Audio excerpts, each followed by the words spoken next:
time travelers, backwards, reverse movers, and nuclear bomb dudes of the Reject Nation. We are about to embark upon a cinematic journey today. It is a momentous occasion. Andrew is here. John, I'm here. Andrew, and so are you. You just celebrated your birthday. Aw, yes, I did. As we were shooting this, and now we are about to embark upon a real cinematic journey, one that I have taken the one time. So I'm going to be here trying to catch what's going on and trying to understand it along with, you people who've seen it before. Andrew's never seen this at all. I have not. Truly, I have not. You'll be my spark notes in understanding everything. From what I understand, yes, it is a very highly complex film, and it's not about understanding, but you want to feel the film. Yeah, looking forward to seeing this. It was Christopher Nolan. We were just talking about this. Christopher Nolan's last film with Warner Brothers, unfortunately, but and then they forced it into the world too soon. Yes, so yeah. Now he's at Universe. Looking forward to what I understand and what I don't. So we'll see. Yeah, let's do this. Yeah. Let's do it. Let's just hop right in, Andrew. It's something in reverse. Do a cool reverse joke, or maybe just roll a bumper in reverse or something. All right, here we go. Alrighty, you're 3, 2, 3. It was a symphony of sounds you just made. That was amazing. It was I don't know how to pronounce his name. Ludwig Göransson? Yes, there we go. I was trying to say it in reverse, but in 3, 2, and 1. Thank you to Huel for sponsoring this video. More on them in just a bit. This movie just strikes me like an exercise and a challenge as much as like a piece of art. So I'm excited for the challenge and to just vibe. Shouts out to Patrick H. Willems.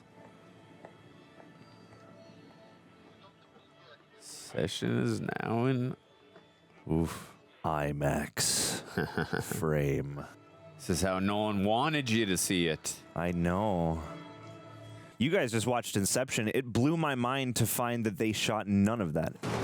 Whoa. Well-timed silence, God. Ooh. Oh my God. It's Tyland Lannister / also Jason Lannister.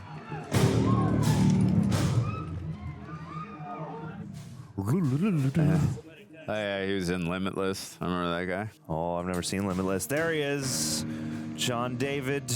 Washington. Doing a cool guy bullet flip. Yeah, that was pretty cool, actually. Just how confident he is in his skills. God, this music is so... I like how it just ratchets up and just got that momentum, like a Hans Zimmer type of score. Oh, my.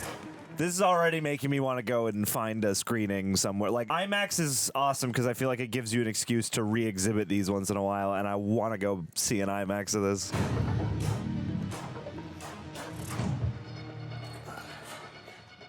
His eyes do so much shocking. Oh. The, like, down pitching of the... Oh! Whoa. As everyone's about to go down. We're jokering them. Yeah. Talking about Batman 89. Uh-oh. The museum. Oh, no. Bowl cut guy. Dude.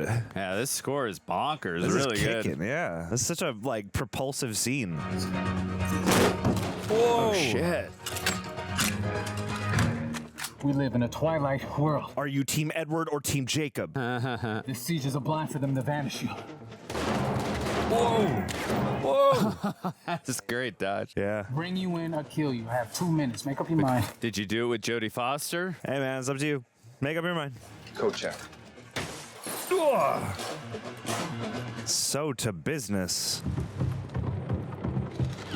Wow. Wow. Wow.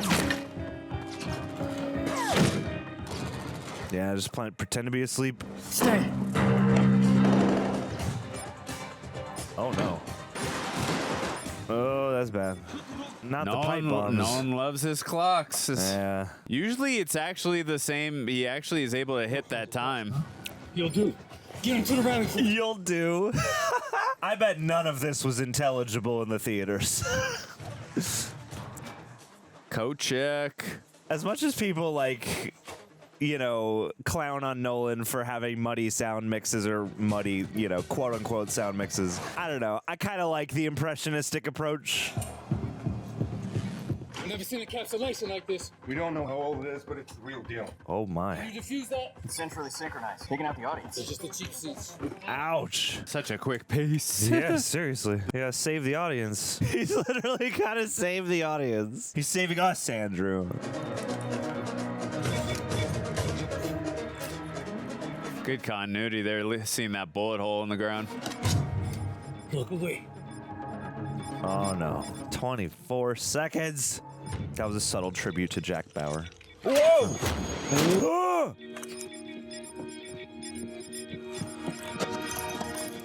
Ugh. That wasn't one of us. I'll take bail. Fascinating.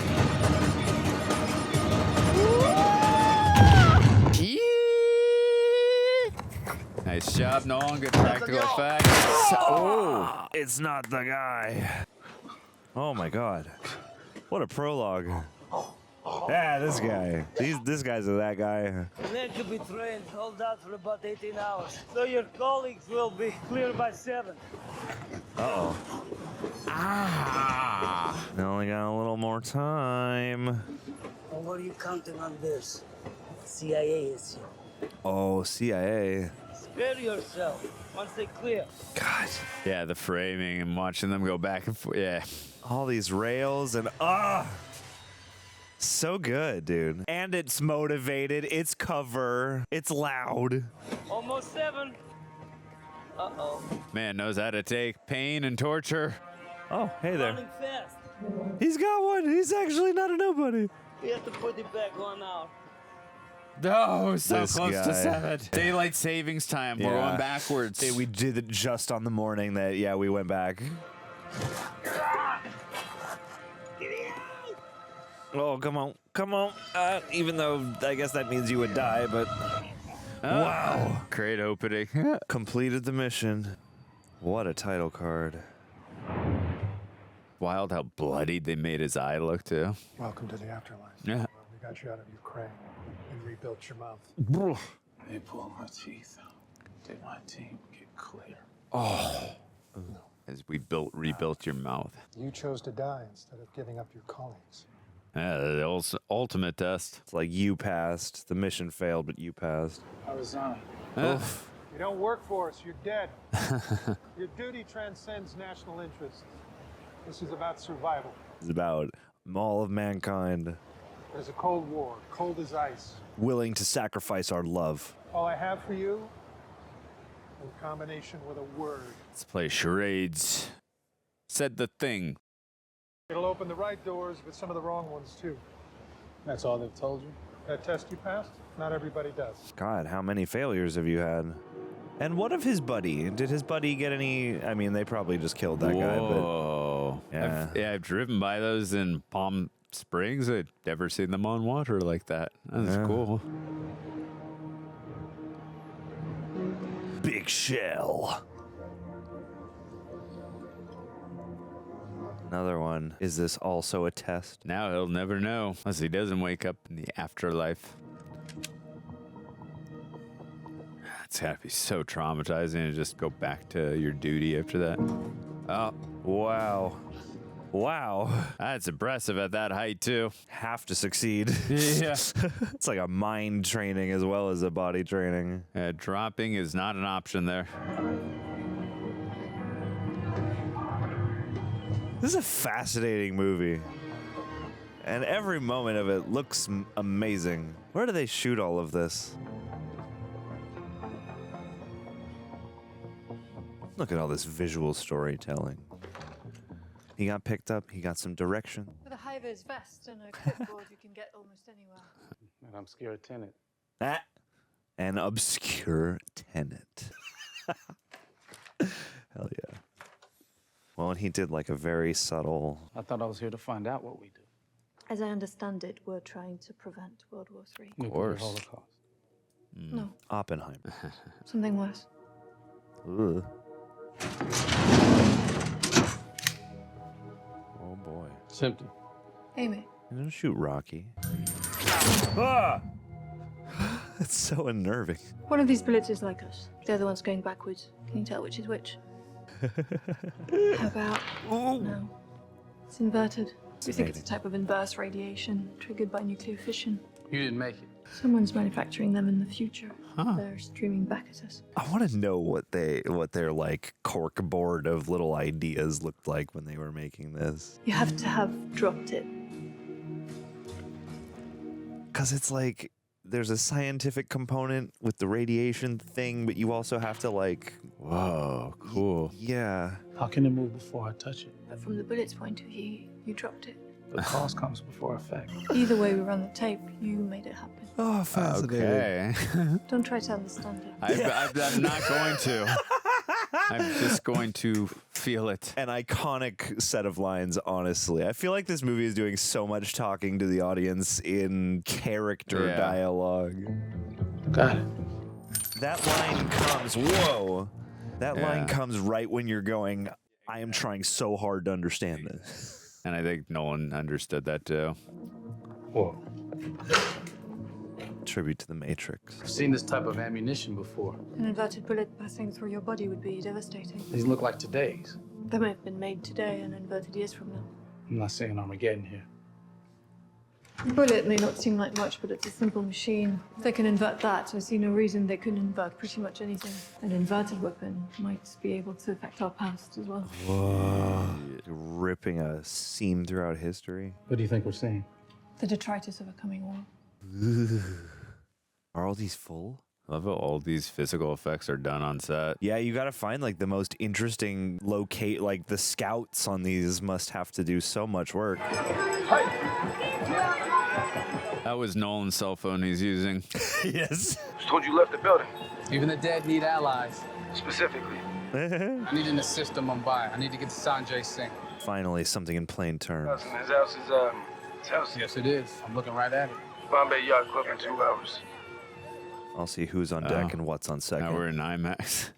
It seems you need an introduction to a prominent Mumbai local on short notice. Hey! I'm Neil. Let's I go, need an Neil. audience with Sanjay Singh. That's not possible. 10 minutes, tops. Vodka tonic, and a Diet Coke.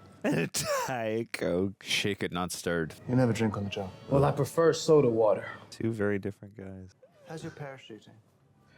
I broke an ankle during basic training. It's bungee jumpable. I don't think bungee jumpable is a word. Look at the difference in their postures too. Yeah. Oh. It's giving me Hong Kong vibes in Dark Knight. Yeah, just definitely. that shot. Part of me, I mean, they were talking about bungee jumpable. I'm like, is it squirrel suitable? Golly, here it comes. Get a zip line. Oh no, yeah, we are doing the bungee. Damn.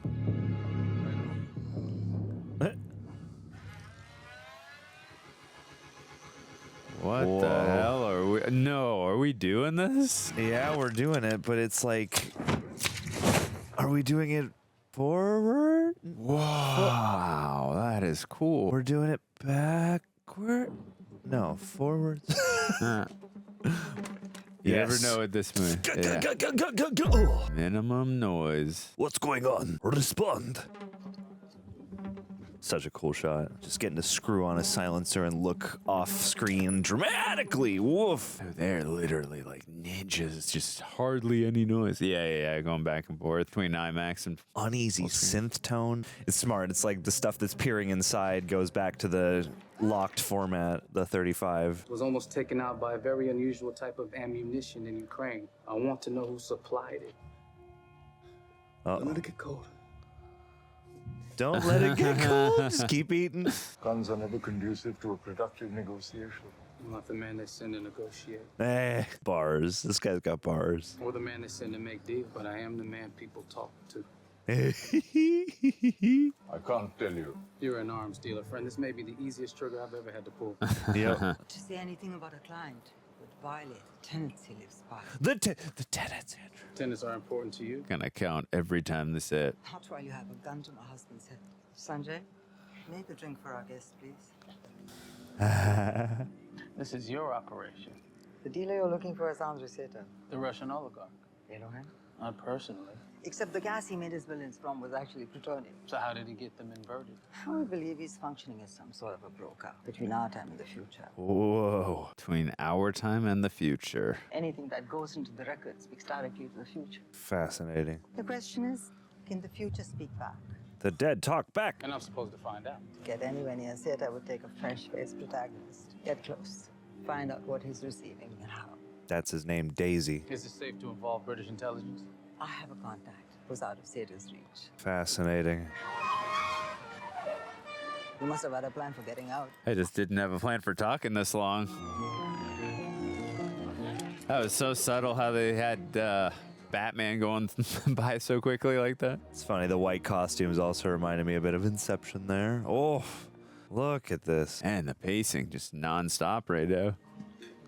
Is that Michael Caine? Hope you Yeah, don't I could mind. tell just from the back. I'll catch you. I gather you have an interest in a certain Russian national. Anglo-Russian. I assume you're familiar with the Soviet-era secret cities. Most of them have been opened up and renamed as regular towns. 2 weeks ago, same day as the Kiev Opera siege, we spotted a detonation. Sator emerged from this blank spot on the map with ambition. How do I get to Sator? Well, through her, of course. Well, you may have an inflated idea of my powers of seduction. Got a blank space, baby, and I'll write your name. Harrod's bag.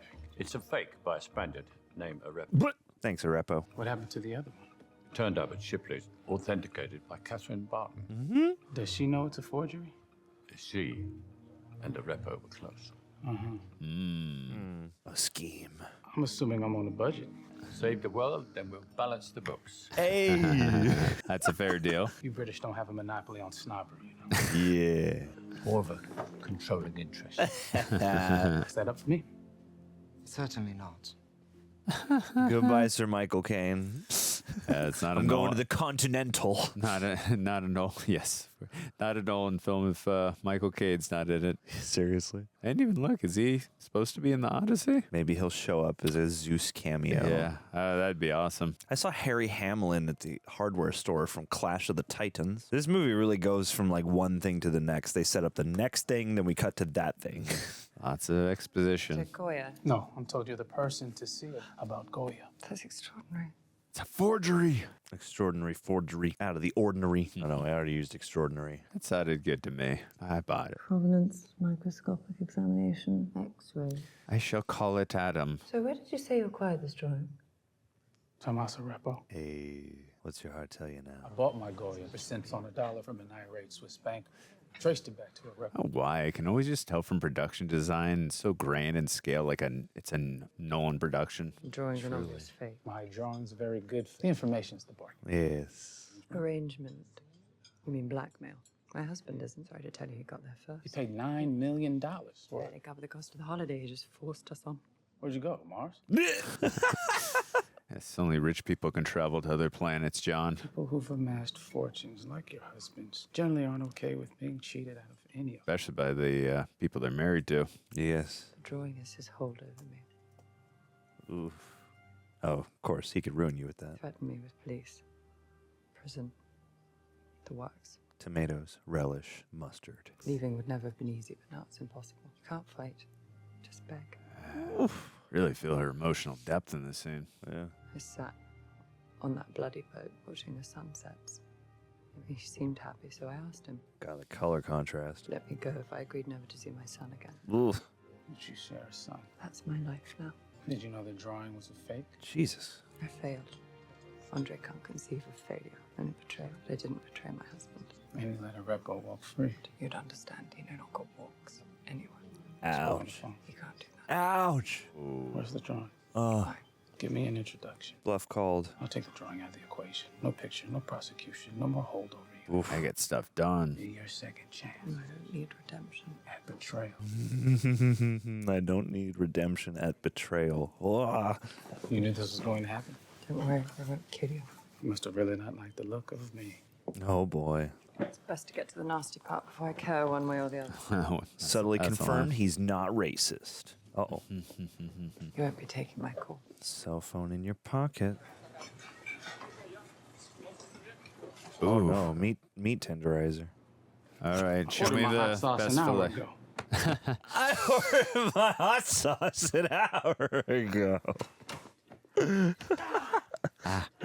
They're making it fresh for you, that's why. Let's go. They're actually growing the peppers right now. Wow. I love when he cuts between IMAX and full. Whoa, Evil Dead! Evil Dead! Evil Dead! Oh, Evil Dead! Andrew! Andrew! You just watched all the Evil Deads. Go check it out. Yes. Ow! Yes. God. I'm trying to steer those scary movies from my head, John. Thanks for reminding me. Yeah, man. Cheese grater, baby. And he gets what he wants. He gets what he wants. Hey! Oh, shit. Shit. Apparently. Oh. This one's different. Anna says we're going to Pompeii and see lava. Well, Pompeii. I'll be there too. Oh, little buddy. That's a great shot. Yeah, nice timing. Really, Nice- yeah, really good timing. and good blocking. You know what a Freeport is? Oh. Storage facility for art that was acquired. But not yet taxed. That was a good point you made earlier. When they talk about something, they cut like right to it. The clients can view their investments without importing. God, it looks so suave. Sort of like a transit lounge for art. Anything of value, really. Anything. Anything. I could see Pattinson playing Bond. Opaque. He looks like him. Opaque. Brutus has assets and also Freeport. I'm guessing it's there. I want to hear this guy spiel. Turns out art's of no importance to Andrei. Yeah. The Freeports are. Yeah, he's getting. Damage to one structure won't compromise the other. It's fascinating. You wouldn't be able to catch much of what this guy is saying probably in a normal, non-subtitled context. Yeah. Hey, there were lines in Dark Knight Rises. I needed subtitles, but yes, because of the music, you definitely need the subtitles to understand some of his lines. From their private planes. Wow. Our logistics department ships to and from any other Freeport in the world without customs inspection. Wow. I'm not sure. Bring some lid-lined gloves. When you're on the tour, pay attention to the fire precautions. Say water damage from the sprinkler system. We don't use sprinklers. What do you use? Flooded with halide gas, displacing all the air within seconds. Can you show me? We'd suffocate. Fascinating. Halide only fills the vault, either corridor, and there is a 10-second warning. At least you give them 10 seconds. Because we have no priorities above their property. Wow, blimey. Good priorities. I will die for your painting and/or uranium. Unpickable locks. It's child's play, really. Child's play. Yes. We do voodoo here. How do we get enough firepower through the perimeter to trigger the lockdown procedure? All of the Freeport. You got some. Oh? Not gonna like it. You want to crash a plane. So dramatic. I would have run a jet off the taxi. All right, we're gonna need Castor Troy for this. Yes. Well, how big a plane? How big of a peach? That part is a little A dramatic. little dramatic. This team will work the plane. You want to crash a transport plane? What about the crew? Pop the slides, chuck them off. On the move. What's the problem? What's the problem? Yeah, we're only going 75, 100, 200 miles an hour. I don't know how fast. Swift extradition and lost in the system. It'll barely make the news. Not bad. Well, actually, the gold bars might get some. Oh, getting that bars. flip Go around bars. shot, like the Dark Knight with Harvey, Batman, and Commissioner Gordon. No one will be looking at the building. I guarantee you. This is fascinating. They just talk this the- whole thing yeah, out, the but frenetic like, the thing just pace, kept... with the frenetic pacing, I like that. Well, and the way they... 45 seconds. Well, a couple scenes ago, the way they were like jumping between him getting the information, also briefing Neil, and then Neil doing the thing, like so much cool timey-wimey stuff. So many like tenets of cinema at play. Sir? It's funny. I said I see him as James Bond, but he looks like Bruce Wayne here too. It's funny, like this is absolutely why you kind of need Nolan to make a Bond movie, because like this Inception feels kind of like a Bond movie. This so far feels like a Bond movie, you know, and then Batman, like also, yeah, it's. So that looks like meat, but It looks like you're going in there. they both look vegetarian. I'm not really old. Oh yeah, get that that instant chloroform. You just carry the little espresso. They let you. I guess they want you to enjoy yourself. So Can't believe they're gonna crash this plane, man. And knowing Nolan, he does not like to use CGI very often. Gotta imagine most of it's gonna be practical. It's gonna be a wow. I was about to say janky miniature, then cut to like the most epically huge looking plane. That thing is, yeah. Carry on. Enormous plane. Not the radio. Wow. It's a freight plane. Yeah, it's a big boy. It's a thick boy. Oh my god, oh my god, oh my god. They won't notice, it's just one. You know, in all the chaos, who's to say? All right, holding this breath. Gold bricks be falling out. Wow. Masterful cinematography there, just coming into where the gold is passed by. He's doing his Wim Hof breathing. Nice stunt. Ow. Yeah, really good stunt work for sure. There's something to be said for, like, it's not the craziest concept, but, like, still moving plane down the ramp, still a stunt, you know? Still dangerous as hell. For sure. Oh my god. All practical. That would be so freaky. Can you imagine coming back to the parking lot? This looks, is this full frame? Are those real cars? It looks like it. Real cars, real plane? Oh my god! You can get anywhere in one of those vests. Oh my god! Whoa! Wow, look at where the camera is framed there. Insane! Whoa, that's practical, dude. That's amazing. Did they really let him crash a plane into a warehouse? I think they did. Crazy work. Still 10 seconds, right? Get it? He just doesn't give a shit. Oh my god. We'll die for your pins. Nice. Yeah, right. It's like, my top priority ain't this shit. I'm trying not to breathe anymore in time with them not breathing anymore. Nice job, guys. They're a good team. They are an efficient team. Work well together under pressure. They know how to devise a plan. Dude, young Neil really had a glow up. No. Nor. As I say that. Oh, man. That's, yeah, not being able to breathe while you're doing that. It's like, how do you think under pressure when you're not breathing? Or when you're holding your breath, rather. You gotta be good at what you do.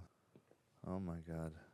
Rotas. Sator. Red versus blue. I'm just trying to read everything backwards. Dude, Sator, good catch. Sator. This is the man's vault. That's a good eye, Andrew. Huh? Don't like that. Was there smoke behind that? Hell happened here. Oh Whoa, no. it's going back. Yeah, it's going backwards. I mean, it looks like it, at least. Ugh. Still going forwards for now, but for how long? Oh, oh no. Whoa! Damn. That's crazy. How did they do this? He's forward fighting a reverse dude. Whoa. What a concept and a sequence. Ow. Stabbed him in the arm. Whoa. Whoa. So crazy. Oh my god. Whoa! You have to already have done it. He's fighting Hunk from Resident Evil. This is such a fascinating fighting sequence. Oh!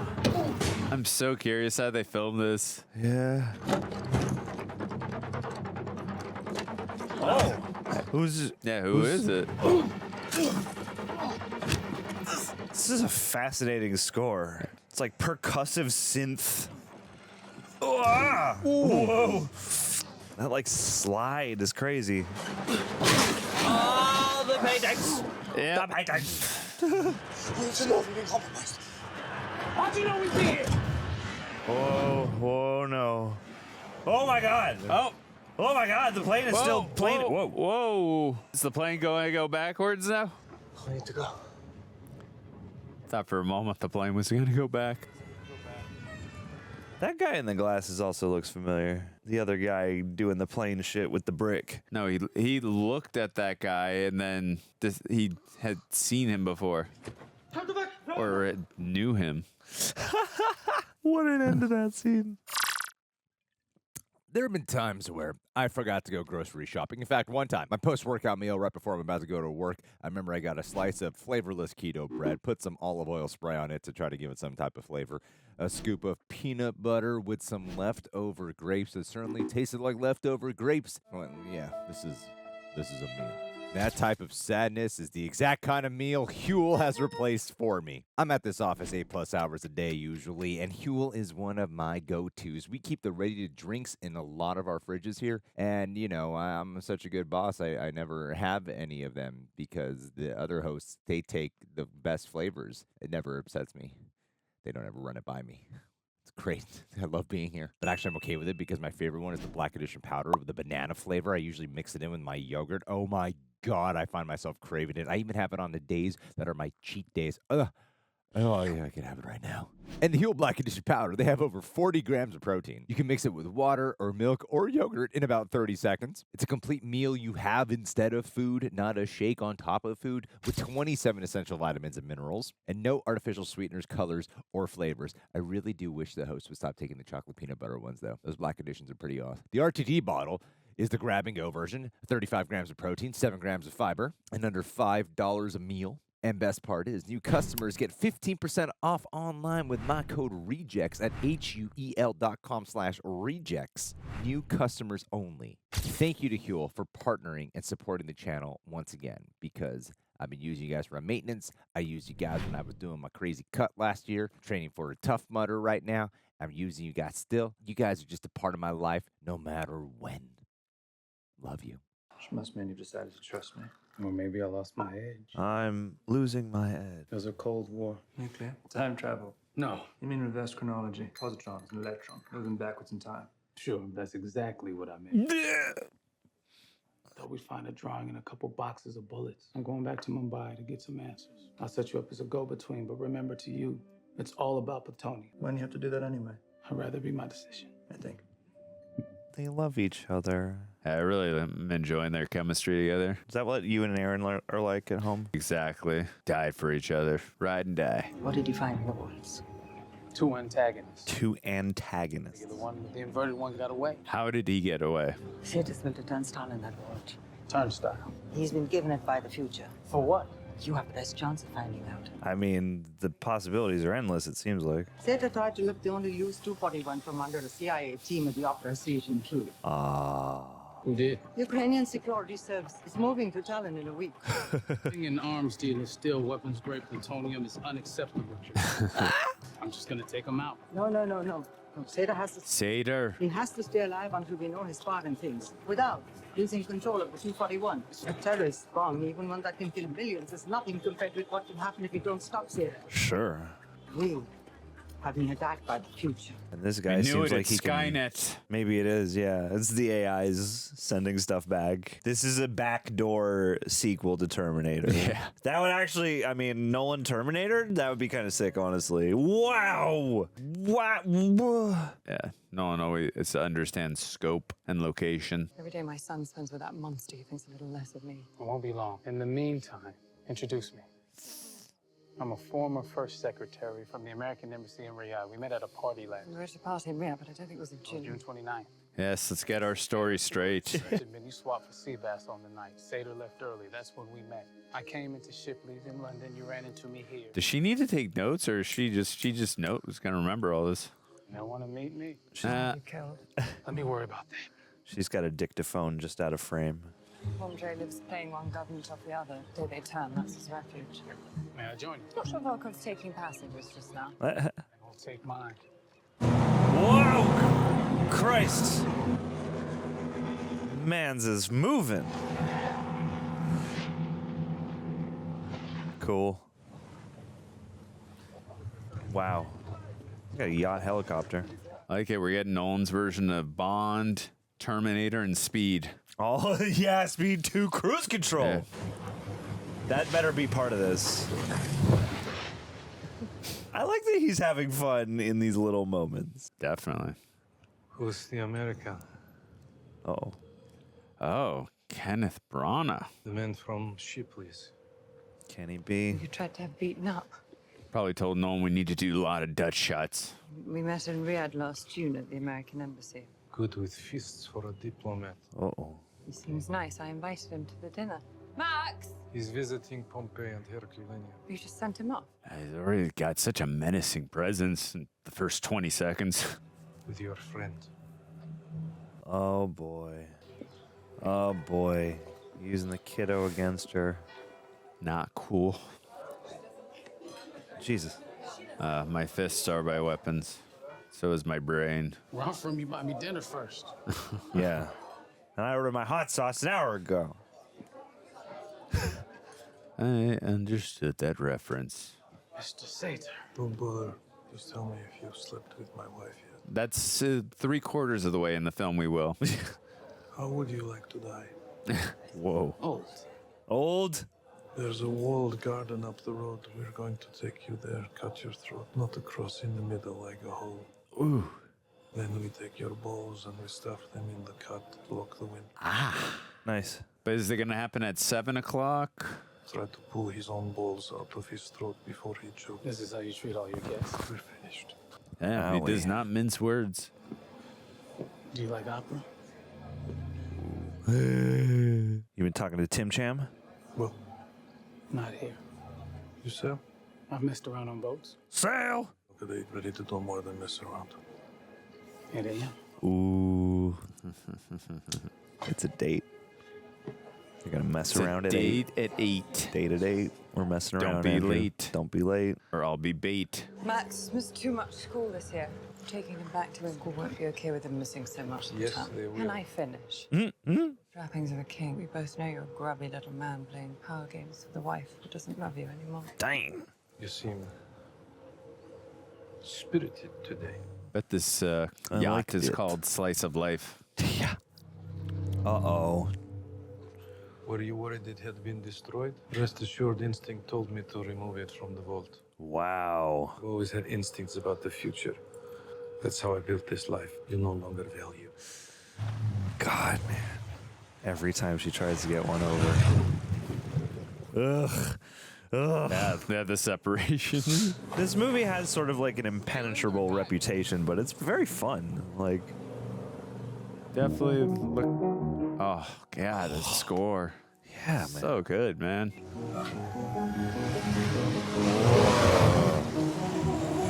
He's watching you. Wonder how long they had to train to do this. He looks like he's having Yeah, some you fun. can actually see, like, John Davis, like, holy shit. Yeah. Picking up speed and getting up there. What do you know about opera? In 2008, a remote Russian missile station was overwhelmed and held for a week. Okay. When the station was retaken, 241 on one warhead was 3/4 of a kilo lighter. Oh, boy. Now you have my attention. Kiev on the 14th. Sail GP. God, How man. fast are they going on that? I have Looks no like they- idea. I wouldn't partner with you. You can take care of yourself. You have no record. Huh?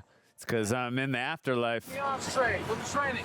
Knows how to cover his tracks. Not that shocking. But an intelligence agent. Whoa! Nope, nope, no. You can't drive a boat like this. You can if you have to. It's like the woman who jumped off the boat. What kind of boat is this? Oh, no. Oh, no. Damn, he just floating there? Face down? He'll float too. He like clogged his head. Oh, damn. Fascinating, like.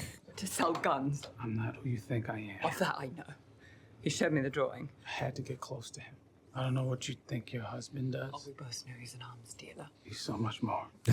So much more to me. Sator holds all of our lives in his hands, not just yours. He's got the future. Sator He's is got like, the past. He's got it all. Sator is like a literary term. Mr. Sator wants to see you. Isn't a satyr like a sower of chaos? He wants to see me without pants? He's like scoping the room. Specifically with, he's smooth. He had pants on. You have a better option. Whatever it takes to get what you want. Whatever it takes. What do you think he's gonna do to me now? Hey man, he probably feels more alive than he has in a long time.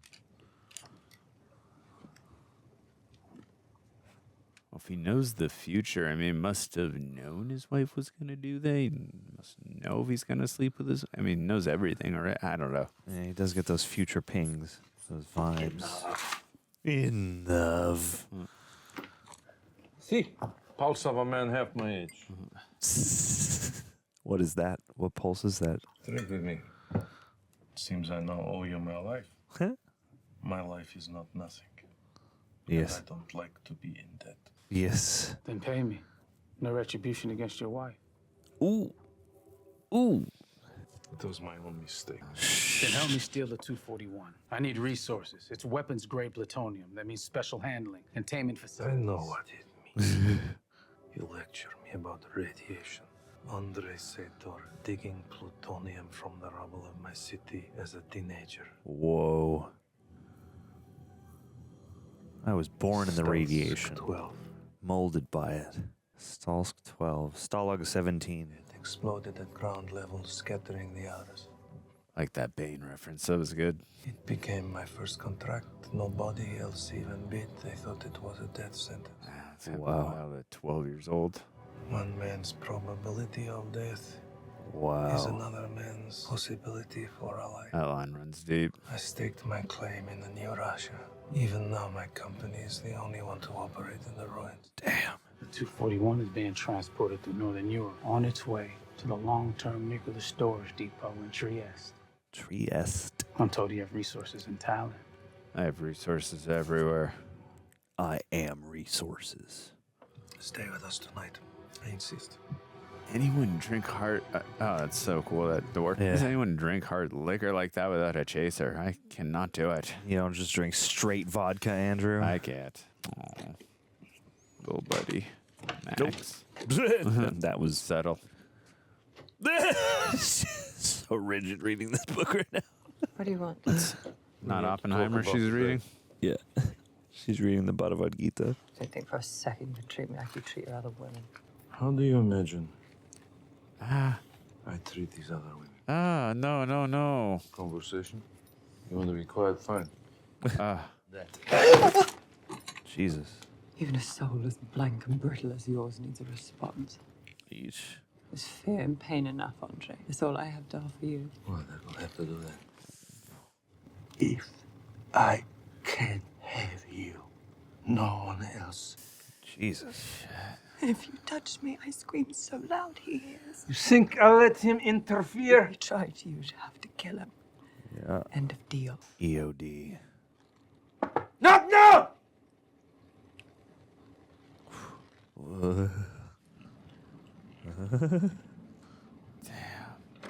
This is scary, Branagh.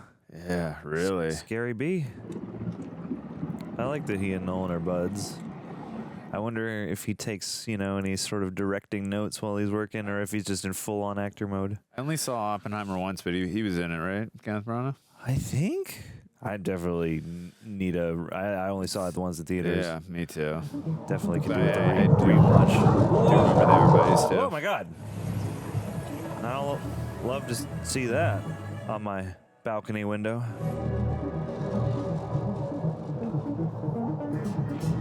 Oh, why? I thought I saw Neil for a sec. Dude. It would never happen, but fucking Christopher Nolan Metal Gear movie. I want it. You're getting it right now. This is essentially, we're sneaking around a boat. There's crazy futuristic nuclear stakes.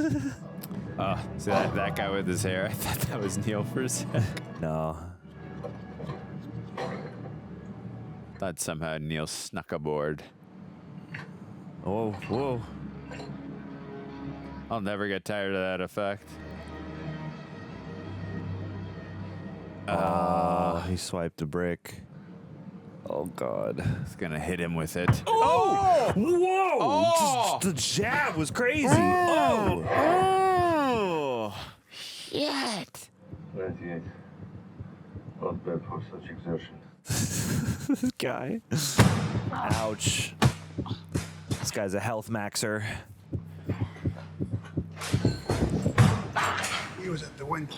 I was curious. I'm curious. What's got you so curious? You wouldn't do business with someone who wasn't savvy enough to be recruited. How the CIA provides 2/3 of the market for fissile material. They're usually buying, not selling. Oh, boy. But we do live in a twilight world. Twilight World? Next warning's a bullet in the brain. Oof. Isn't that a movie? No balls in my throat. No time for such balls. How do I contact you? You don't. How do you advance me the funds? Handle the plutonium better. Yeah, there's teeth on there too. Handle the plutonium. There were. Oh, God. Oh. Wash this brick off real quick. He buries his time capsule, transmits the location, and digs it up to collect the inverted materials they sent. Huh. Some place that won't be discovered for centuries. What do the soil samples show? Northern Europe, Asia, radioactive. Radioactive. Why am I here? I don't trust anyone else to assess the pieces. She's like, BS. Unpredictable traffic patterns. It's almost impossible to plan an ambush. They have a point. I wonder if this is all the authentic sound. One wrong turn, in come the cavalry. Guns will make the point without being fired. Oh. Fast car that doesn't look fast. 4 heavy vehicles. Bus, coach, 18-wheeler. One of them has to be a fire truck. Yes. Set this up with nothing in the record. Nothing electronic, nothing paid. I don't want Sator ambushing us once we spring the material. Yeah. This ignorance is our only protection. We were on a bus for a second there, or a shuttle. We could have done a speed. Some of my favorites. It's not my area of expertise. Ah, that's right. You would never have anything to do with such things. Yes, yes.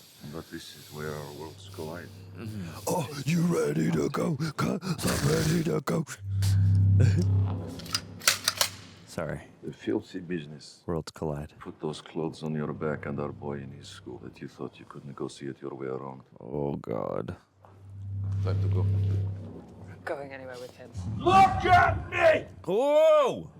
And understand. Look at me. Negotiate with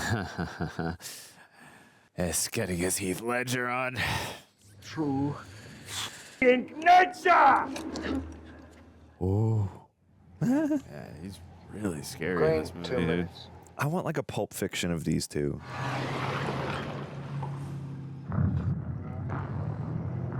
Have him wear a t-shirt and shorts, go in a diner, order some food. Yeah, man. You're not going to kill me. I already tried. You pushed me off a boat. You're not going to shoot me in cold blood. In cold blood.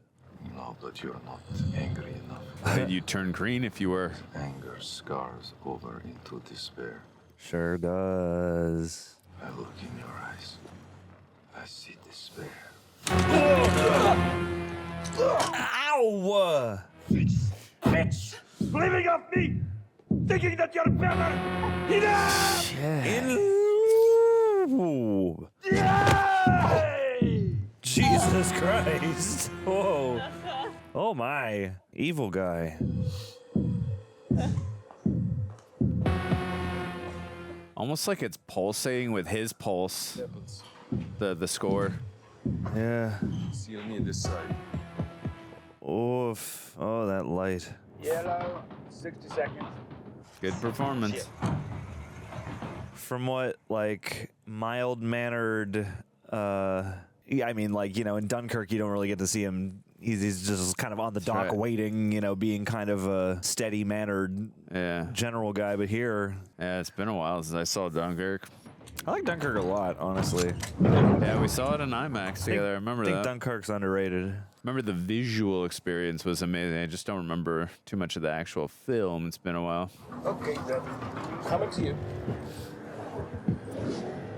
Nolan always knows how to put his stamp and make it feel like his own everything.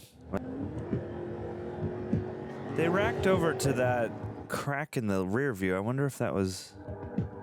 I did notice that too. I wonder if that was, or if that will be like an inverted bullet or something. I don't know. Oh golly! Oh golly! Fire truck.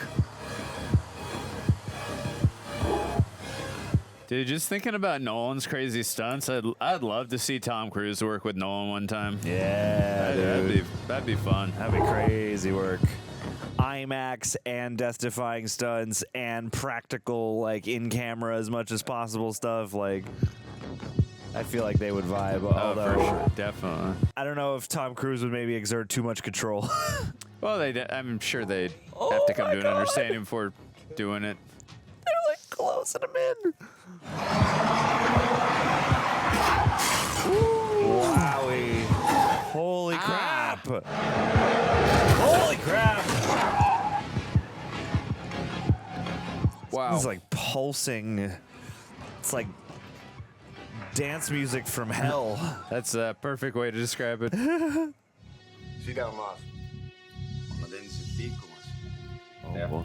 Oh, they're moving. Cool shot. Jesus Christ, man. Man, must have been so crazy coming up with a storyboard for this.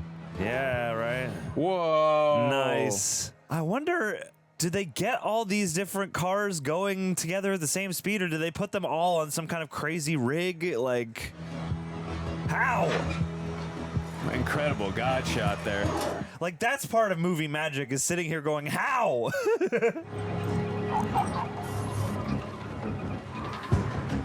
Uh-oh. Uh-oh. Come on, young Neil, you got this. You're gonna have to fill in on base.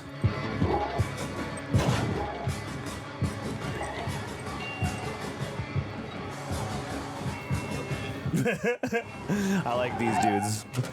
Over here. Ah!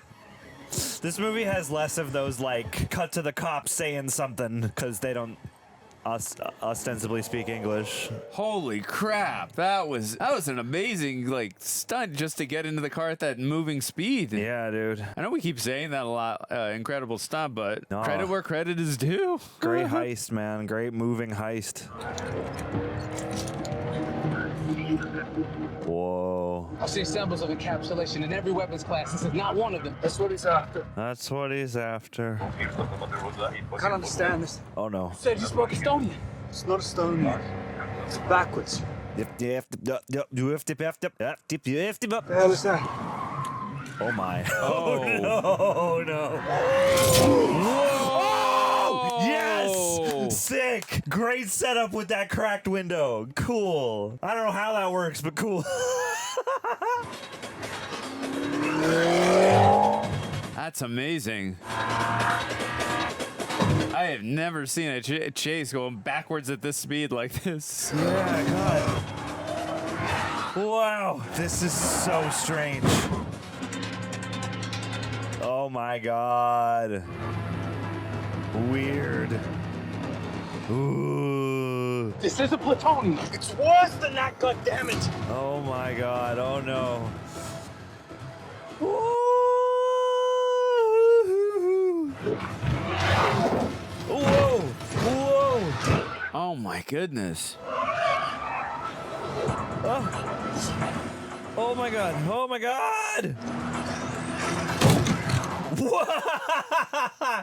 He had to anticipate catching that just as much as he had to intend the throw. This is so crazy. Yeah. Get up there in the car. Go after her. Go. Oh my God. Oh my God. Oh my God. What? Whoa. Ah! This car has great wheel alignment. Oh my God. Oh my God. She had to release a child lock. This is crazy.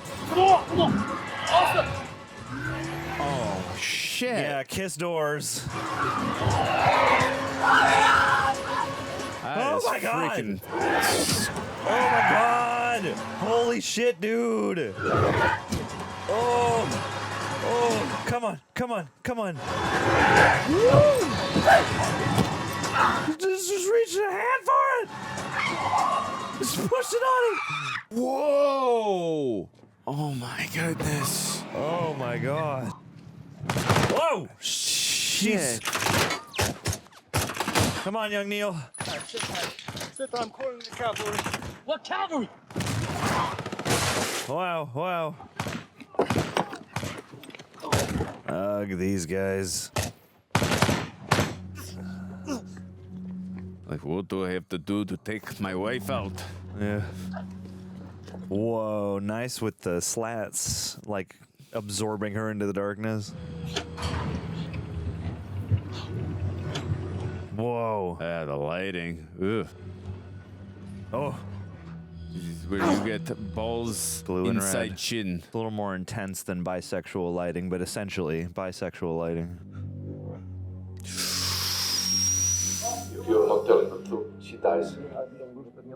Whoa. I don't know what you're talking about. You left it in the car, not the fire truck. Told you that. Tell me now, is it really in the BMW? All this backwards talk. I don't know. Tell me or I'll shoot her again. Oh, shit. I don't have time to negotiate. Backwards convo. I can help you. 2, Don't! 1. Ow. The BMW. I left it in the We're going to BMW. check this is real. Whoa. It's in the glove box. Whoa.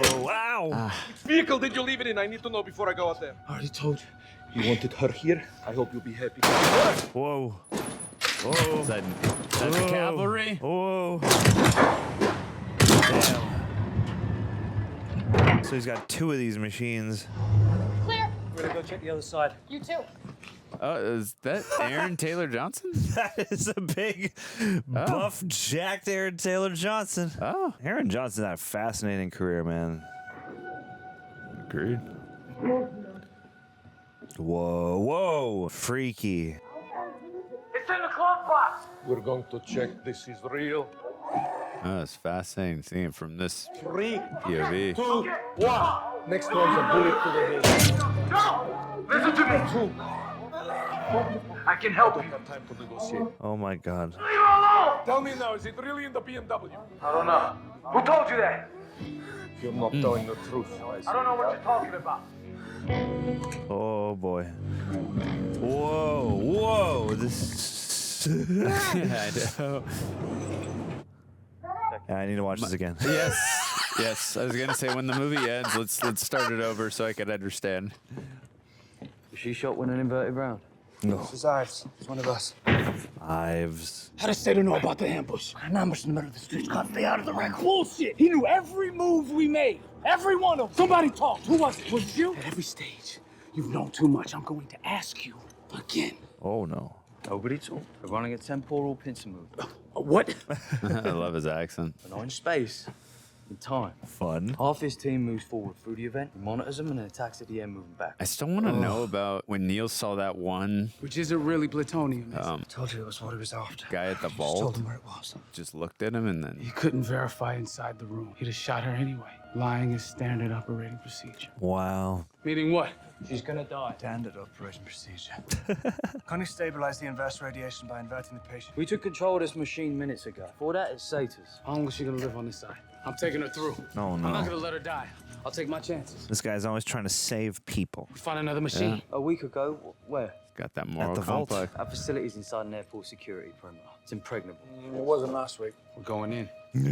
This is the proving window. As you approach the turnstile, if you don't see yourself, All right, let's do this. see yourself reverse exit the machine, then you ain't getting there. Is that gonna work?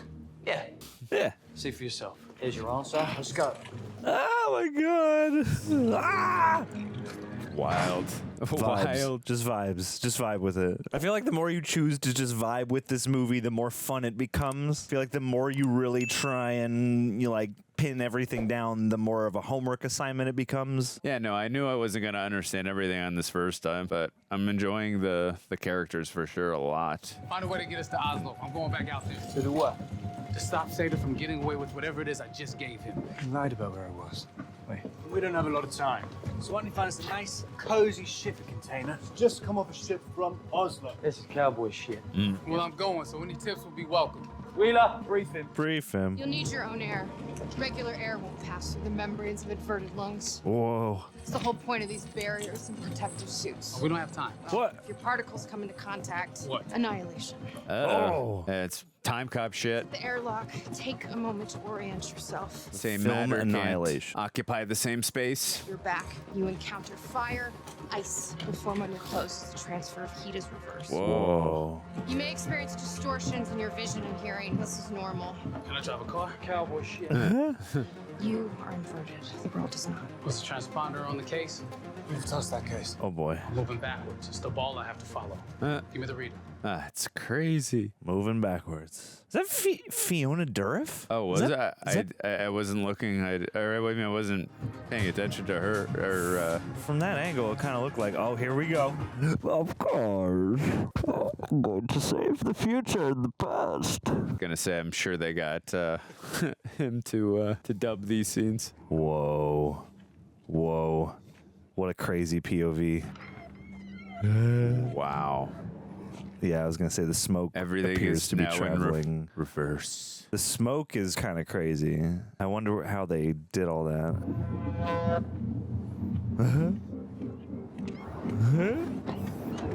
Wow. This would make a fascinating like video game. Yeah. Interesting to play a video game in reverse. Oh my god. Now I want to read a book in reverse. Yeah. Do I have to anticipate the knowledge of the book in order to do that? Whoa. Weird. Yeah, I would love to watch the behind the scenes of this film. Just from a technical standpoint, the practical effects, I'm sure the limited amount of CGI that no one likes to use, as we've talked about. Whoa. Okay, so Sator and protagonist guy are... Okay, so we're both inverted. We got the case.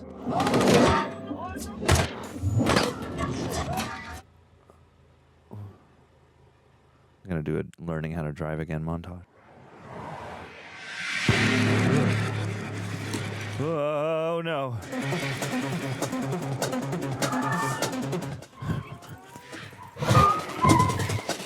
Whoa. I thought the first sequence was insane. That is incredible. Oh my god.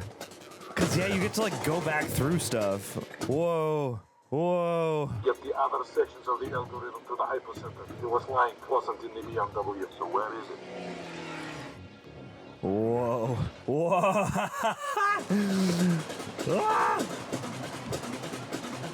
He's like, how's he here? He's like, well, that's not me.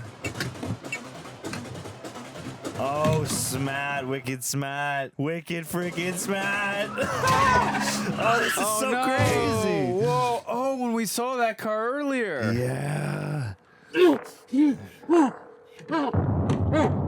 How much inverted oxygen do you have? You made me shoot her for nothing. Get my pulse above 130. No one's done that before. Not even my wife. I am rock hard right now. Oh. Nice. Nice, cool bad guy thing. Whoa. Bad. Oh, yeah, the freezing. That's right. Weird. Whoa, whoa. Left Ives and his team had it clean. Heat transfer was reversed. It might be the first case of hypothermia from a gasoline explosion in history. At this point, nothing surprises. It's the afterlife again. We're headed back to Oslo.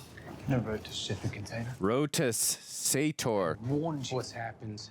But it's hard to take things on trust from people speaking half-truth. That's not fair. You were a part of this before we met. Were you working for Bria?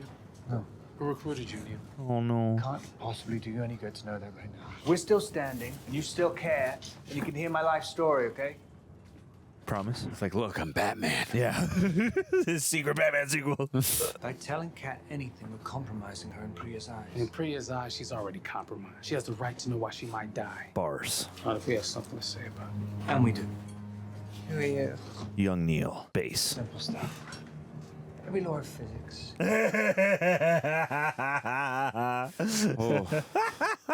want to hear that monologue. Come on. Get the other sections of the algorithm to the hypercenter. You injured?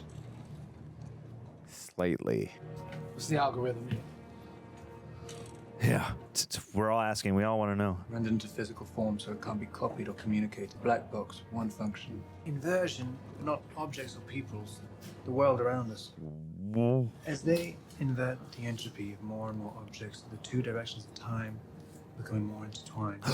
He did the thing. Because the environment's entropy flows in our direction, we dominate. We're swimming upstream. Inverted explosion was pushing against the environment, Pissing in the wind. and the algorithm can choose the direction of that wind, can invert the entropy of the world. If that happens. Oh, interplay. I was gonna say, does everything just... Everyone and everything that's ever lived, destroyed, instantly. Precise enough? My son. Oh, no. Relax. What does it do? Like, reverse all time and space back to one singular point? We should do a reaction to this every year. Just see How much if we more get it a little more every time. Yeah. I've been thinking, we're their ancestors. How much more we pick up each time. Won't that destroy them? Bring us to the grandfather paradox. For what? If you went back in time and killed your own grandfather, how could you have been born to commit the act? What's the answer?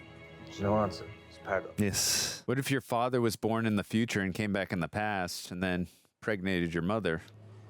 I go back to sleep. No, I thought of something else.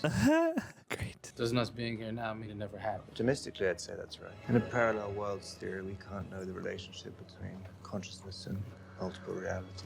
So head out here. Yes. No one was like talking to the audience right there. Yeah. He's good at putting those in the right way. Yeah. No, I appreciate how self-aware he is. My mind often hurts because I have a very tiny one. Shit. They didn't take us inside. Whoa. What do we do? Fascinating. We use the breach. The chaos right after impact. Get ready. Oh, boy. You take Kat through the breach. I take care of Sator's men. Secure the vault. Then you bring her in. How's he on? Not good. Oh, boy. Oh, boy. We move as soon as we hear the engines. Hold on. What? The bleed. Yeah. We don't have time. I was gonna say, yeah, everyone's. Oh my God! Oh, maybe that's the guy. That's who we saw. Neil when he was. Oh, okay. Maybe, I don't know. Whoa. I assume I know nothing when I'm watching this right now. Whoa. Whoa. We're going in. Oh. Whoa. Oh. Oh my God, no. Shot himself. That's so crazy. With the engine exploding and the freaking. Yeah. Oh, that's crazy. Wow, that's a mind trip. Palindrome movie. A little different than Time Cop. You cannot watch this if you have abophobia, which is the most cruelly named phobia, except for the one about the fear of long words, which in itself is a very long word. Maybe Neil either saw him, or maybe he saw himself. Whoa. Whoa! He's scooting back. It's cool seeing it from a different perspective. They must have had to do so much crazy training for this. Fighting, yeah, the You start to opposite way. anticipate because you've been through this. You're using the approach that they're using because you remember, so you have the whole layout of the thing. Whoa! Oh no! Oh my God! You almost have to like ride the wave of this fight back. Oh! Oh no! Oh my God! Oh my God! Damn! Wow! Damn! Wow! Oh my God! So it's just him.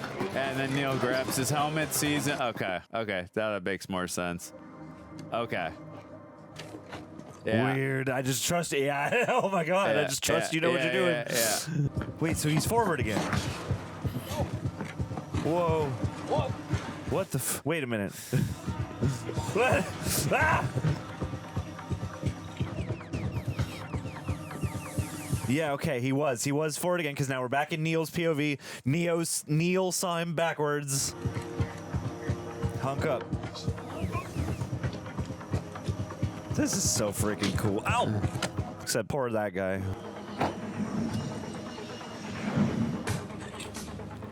This would be the most complicated video game to play. You would need Hideo Kojima to make this. Yes, exactly. And then you would have to like play with inverted controls whenever you're inverted.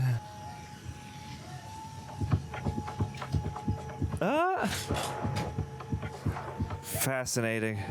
Okay, so. Oh, and you saw them there too.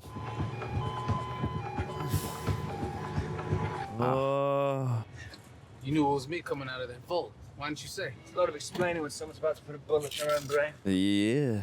Things the same. I knew it'd be okay. If I told you and you acted differently, who knows? Yeah. That's. Policy is to suppress. I think it sets up a whole butterfly effect for everything else. God, with the freaking arm wound, that's such a great. We're the people saving the world from what might have been.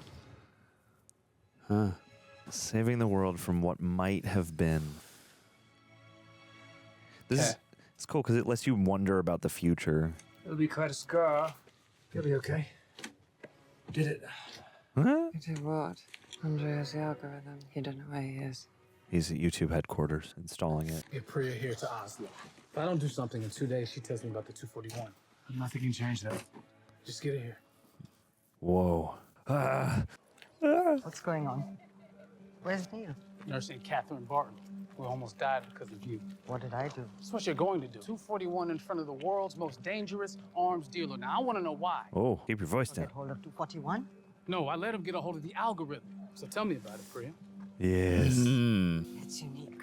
Truly. The scientist who built it took her own life so she couldn't be forced to make another. A scientist in the future. Generations from now. Why does she have to kill herself? You're familiar with the Manhattan Project? Heard of it.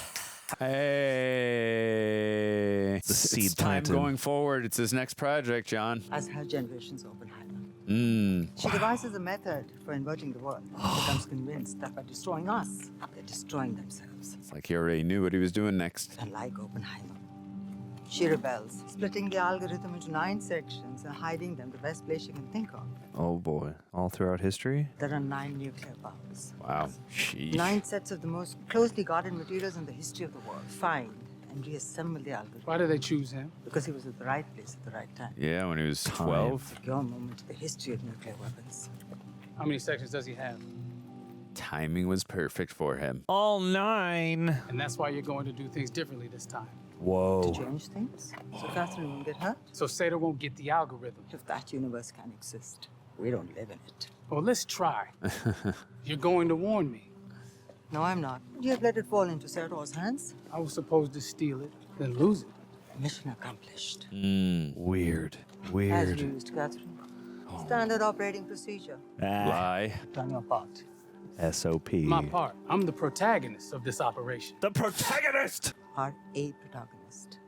Did you think you were the only one capable of saving the world? This is funny. This is like commenting on movies and movie making. Because I haven't told you where he's assembling the algorithm or when. So deal us in. Us? Yeah. Why would you want to involve her again? Because she can get close to him. I've started looking at the world in a new way. Whether or not you feel she knows too much. I can't. If you don't have the authority, then talk to whoever's in charge of loose ends. Wow. I need your word. Wow. No standard operating procedure here, Priya. Good is someone's word in our line of business. True. Well, They'll be safe. it's worth something, I guess. Offshore at Trondheim. Get yourselves up there.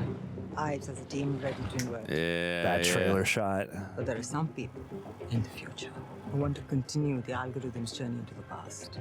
Tenet wasn't founded in the past. Tenet. Will be founded in the future. Oh, That makes sense. dude, she's great. I love watching her. Yeah. And whatever that set is, oh, he's doing his chin-ups. I'm gonna do his cool guy chin-ups. How many can you do, Andrew? Right now, none. You got room to grow? Oh, Yeah. God. Oh, God. Yeah, All the those little backwards. details. Yeah. Can't get over the birds. Oh. Ah. Ouch. Tell me you're gonna kill him. Can't. Why not? The fitness tracker he wears. He's obsessive about his health. It'll be linked to a switch. His death activates the algorithm. He dies, the world ends. Ah. No, you've missed the point. He's intending to end his life. Why? He's dying. What? Inoperable pancreatic cancer. What? Oh no, not a good person. So The time and place. The end of the world. You told me about a holiday where you let him feel loved. You said he vanished. What day? He flew off, but I don't know what day it was. It's the 14th, 10 days ago. How do you know about that? Find us, it wasn't on his yacht. We have to lift the algorithm from the dead drop. If he believes it's there, he kills himself. And not the rest of us. Oh, golly. Where's the dead drop? Knowledge divided, my friend. Hey, it's like you've always been a step ahead of me, so I gotta be limited in the information I give you. So we know the algorithm is out of the dead drop. I don't want those moments to be full of anguish if they're going to be his last. This is hard, man. You made a lot of promises that you have not been able to quite keep, but they're also coming in handy in the past. This script must have taken forever. Yeah, it's a very complicated story and script, I imagine, to have written. As any script is, but this is on another level. We're working our way back to the 14th, but without knowing where the dead drop is, there's only so much I can do to prepare. You know what a hypercenter is? Sir Michael Crosby told me about a detonation in Stockholm. Hey, Sir Michael. Michael Crosby. That explosion seals up the algorithm. Before the bomb goes off, eh? Dude, surprise Aaron Johnson. Very fun. Yeah, he's not in the film a ton, but he's extremely effective. I love his accent, as I said earlier. He must have gone through already. Didn't get to say goodbye. Aww. This is goodbye, isn't it? But you don't have to do this. Worst thing Andrei ever did to me was that offer he made me. Let me go if I agreed never to see my son again. I shouted and I swore. But he's seen it on my face just for an instant. I considered it. Oh. Wow. He knows that about me. Yeah. Yeah, grim. A chance to help save my child, you can't know what that means to a mother. You've killed people you've hated before. It's not usually personal. You're not there to kill him. You're the backstop. Backstop. I'll lift that algorithm and he kills himself. He takes us all with him. All with it, yeah. Everyone does. Just keep up your end, okay? Oh, thank you for helping me. Offshore of Siberia. Time for us to go. You keep going back another day. Give you some time to get back into Vietnam. And we'll go to Camp Crystal Lake. There may be a time and place you feel threatened. State your location, hang up. Who gets the message? Posterity. Posterity. I get why this is like one of the more divisive Nolan's, but I'm having a blast. Yeah. Oh, it's truly a cinematic experience.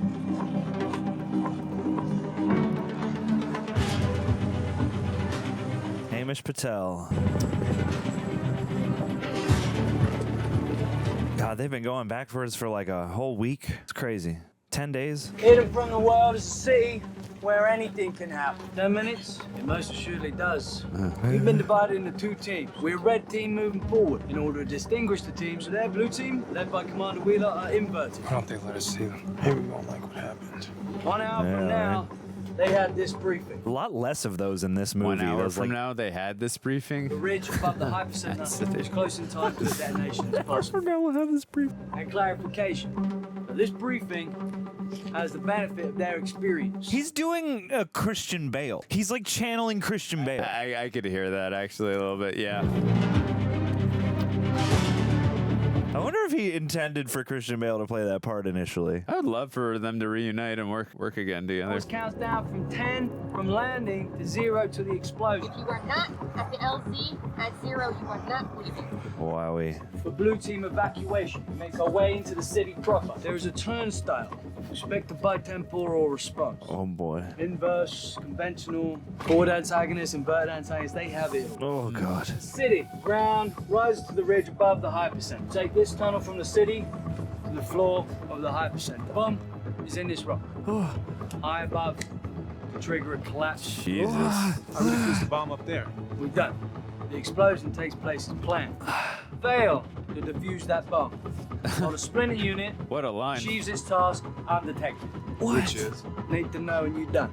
Yeah, stupid question. Need to know and you don't. I wanted to be on the first wave. There is no first wave, right? You want to be on the team that lifts the contents of the capsule.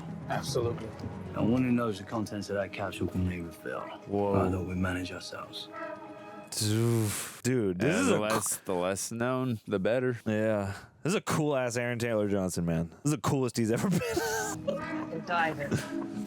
So you see my signal, you don't let him die. Cooler than when he's with right next to Godzilla, dude. That's right, dude. Let's get Godzilla involved. There's some sick ass radiation. Inverted Godzilla. Yeah, oh, that'd be pretty sick. Moving backwards, building buildings, sucking in radiated beams. Visually, that sounds like insane and cool. Everything cool should now get a Tenet pass. Let's see this thing in reverse. I definitely need to rewatch that briefing like 5 times because they have to play like head games as well as doing like forwards and backwards physical strikes. Like, ugh. Whoa. Oh my God. Let's go blue team. Oh, weird. All right, 3 seconds in. Starting off strong. Wow. Whoa. Oh my God. Visual spectacle. Let's go. That's always such an effective IMAX shot. Door opens, new world. Oh yeah, and they get a countdown also.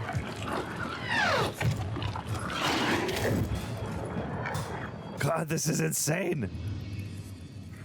It's like a real battle. Mom, we thought you'd gone ashore. Well, I snuck back to surprise Andrei. I was supposed to live. And don't tell the others. I'll get the mess. Uh-oh. Oh boy. Oh boy. Oh boy.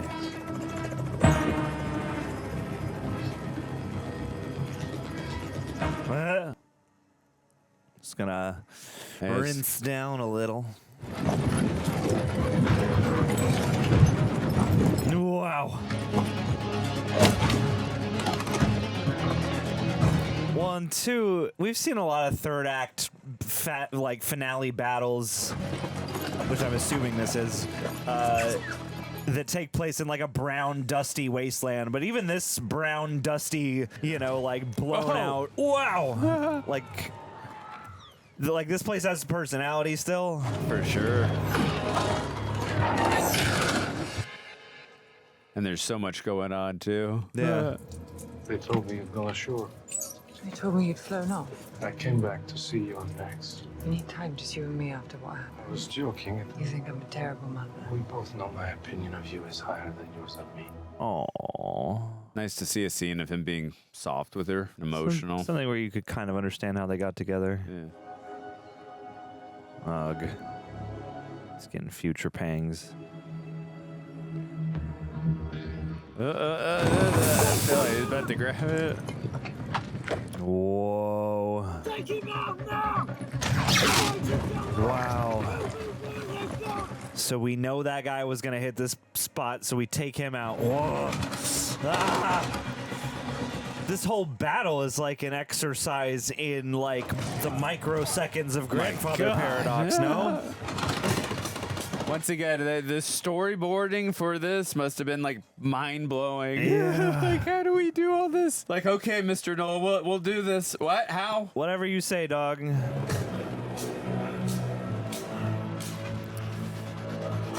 I bet that's accurate to where it started at the 10-minute mark. It's been... I wonder how real the time is.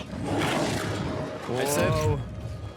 from what I've researched in the past, he's pretty accurate with doing that on film, his timing. Like, there have to be, and I know, like, it's not like Christopher Nolan uses no visual effects. Like, there have to be visual effects tying this stuff together, but, like, it all looks like it's stitched together from in-camera pieces. Wow! Oh, shit. Or maybe not, I don't know. You know it's going to be a beautiful sunset. We should share the moment with you. I'll make you a drink.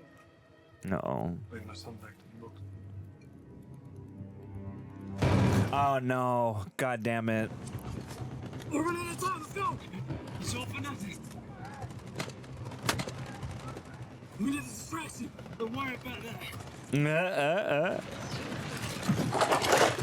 Whoa.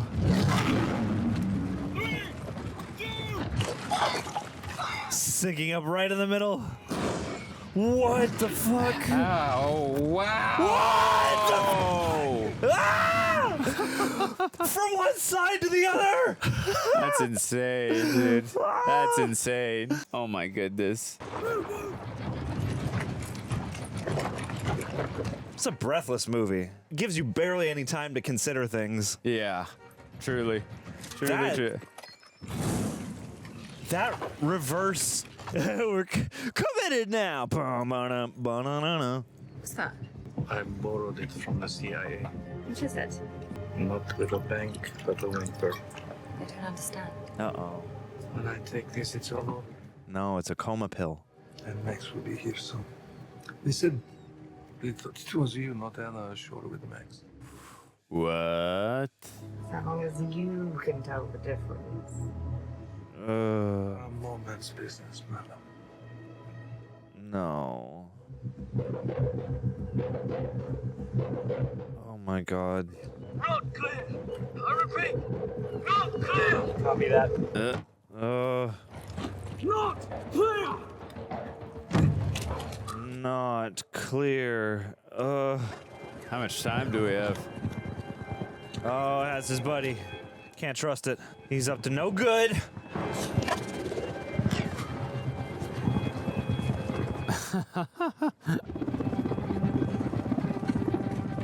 What do we got? What are we doing, Neil? What are we doing, young Neil? Next time I watch this, I'm going to actually time out the 10 minutes. I'm sure it's got to be accurate. Nice, we're in Bane's domain. Whoa.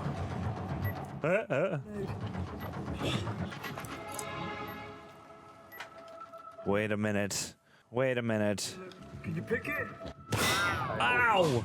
That place is a lot further lucky than your hands. A little radioactive for my taste. My fate was always bound up with radiation. Oh my god. We'd work where no one else would. I made a bargain with the devil. In the pale moonlight. You fight for a cause you barely understand. When I die, the world dies with me, and your knowledge dies with you. Oof. Buried in the tomb, black anonymous Egyptian builder, sealed in a pyramid to keep your secret. Your faith is blind, you're a fanatic. Jesus. Another great line. What are we doing, Neil? Where did they shoot this? It's great with the little, like, debris. Yeah. Those little details. Somewhere, sometime, a band in a crystalline tower throws a switch, and Armageddon is both triggered and... Gonna need Bruce Willis in the team. Switches direction. The same sunshine we bask in will our descendants generations to come, because their oceans rose and their rivers ran dry. Jeez. They have no choice but to turn back. Weird. They're responsible. Weird. Just all of time runs backwards until there's nothing from one end to another. A palindrome! Knowing this, do you still want them to stop? Each generation looks out for its own survival. That's exactly what they're doing. You're in a death to all because you have no life of your own left. My greatest sin was to bring a son into a world I knew was ending. Ooh. Only God forgives.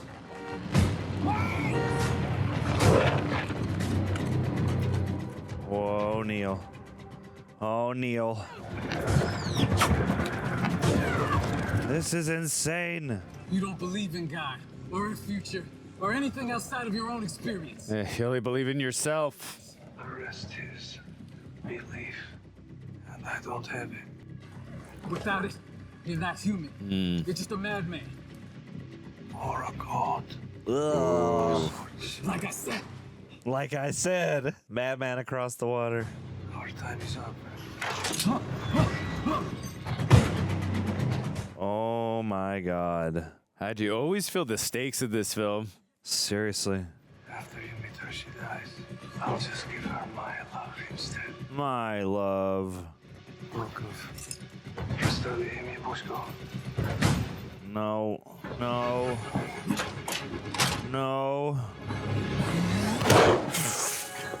Whoa. What's the... Business, my love. No. What? So wait, do we get Ames back?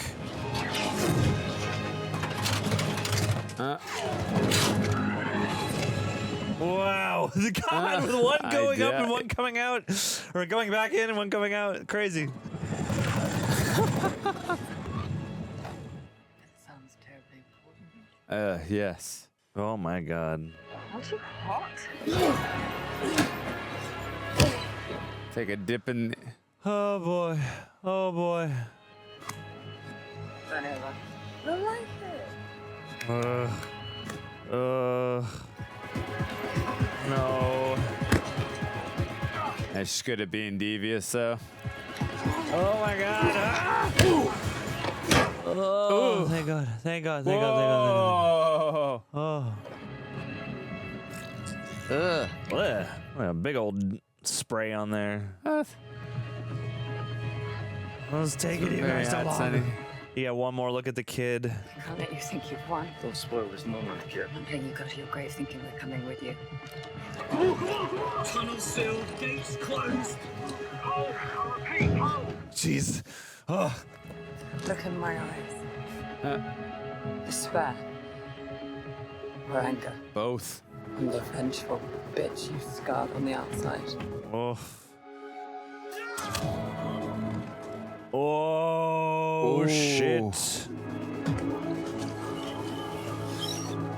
The moment I thought she shot him in the same spot. Yeah. The sunscreen! Oh! Oh! Ouch. Ouch. I felt that in my back. Ow. And that's the exact spot she threw him in the water. Face planted on facing forward like that. When she cut him into the water when they were sailing. Not the same spot in the ocean. I just mean facing in the water. But no John David to save him. Oh my God. Oh my God. I bet they hit that 10 minutes on the mark in real time. Come on. Wow. Nice. Wow. Wowie. Wowie. Oh my God. Wow. Great job. Great job.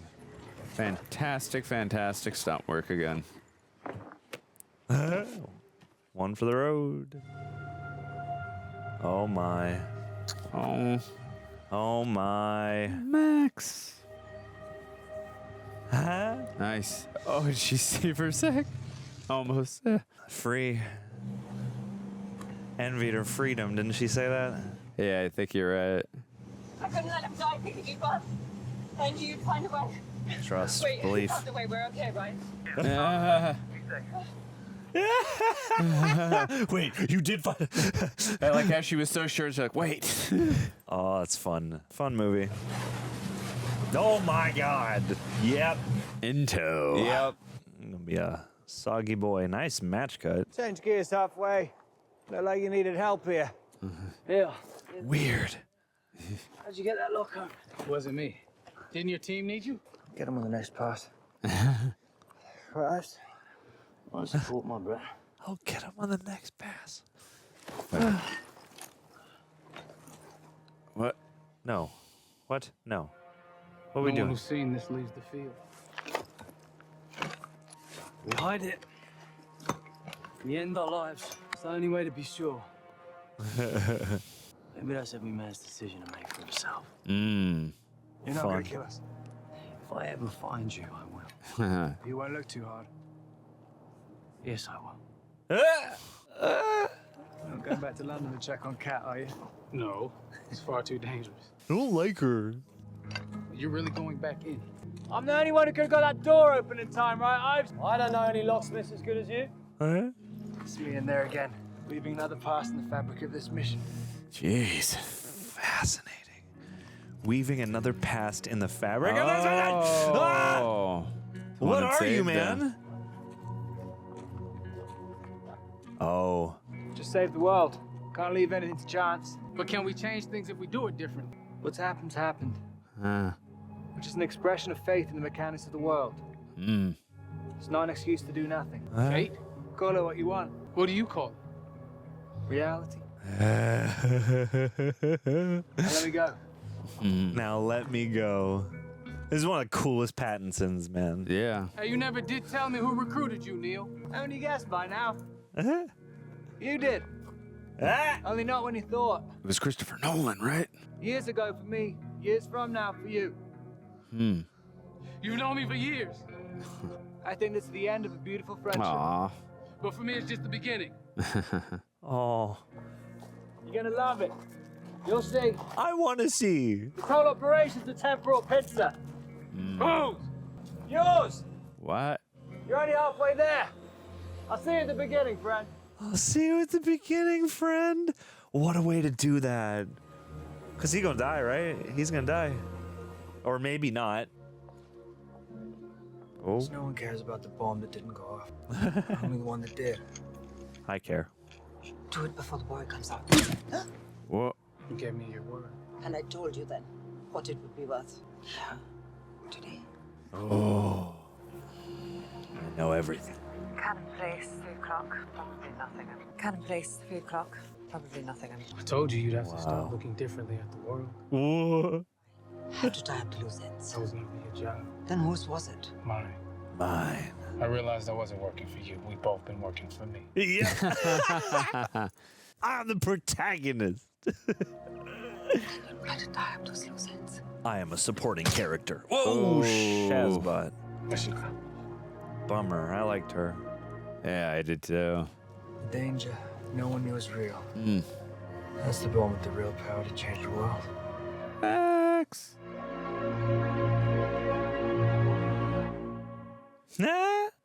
Nice.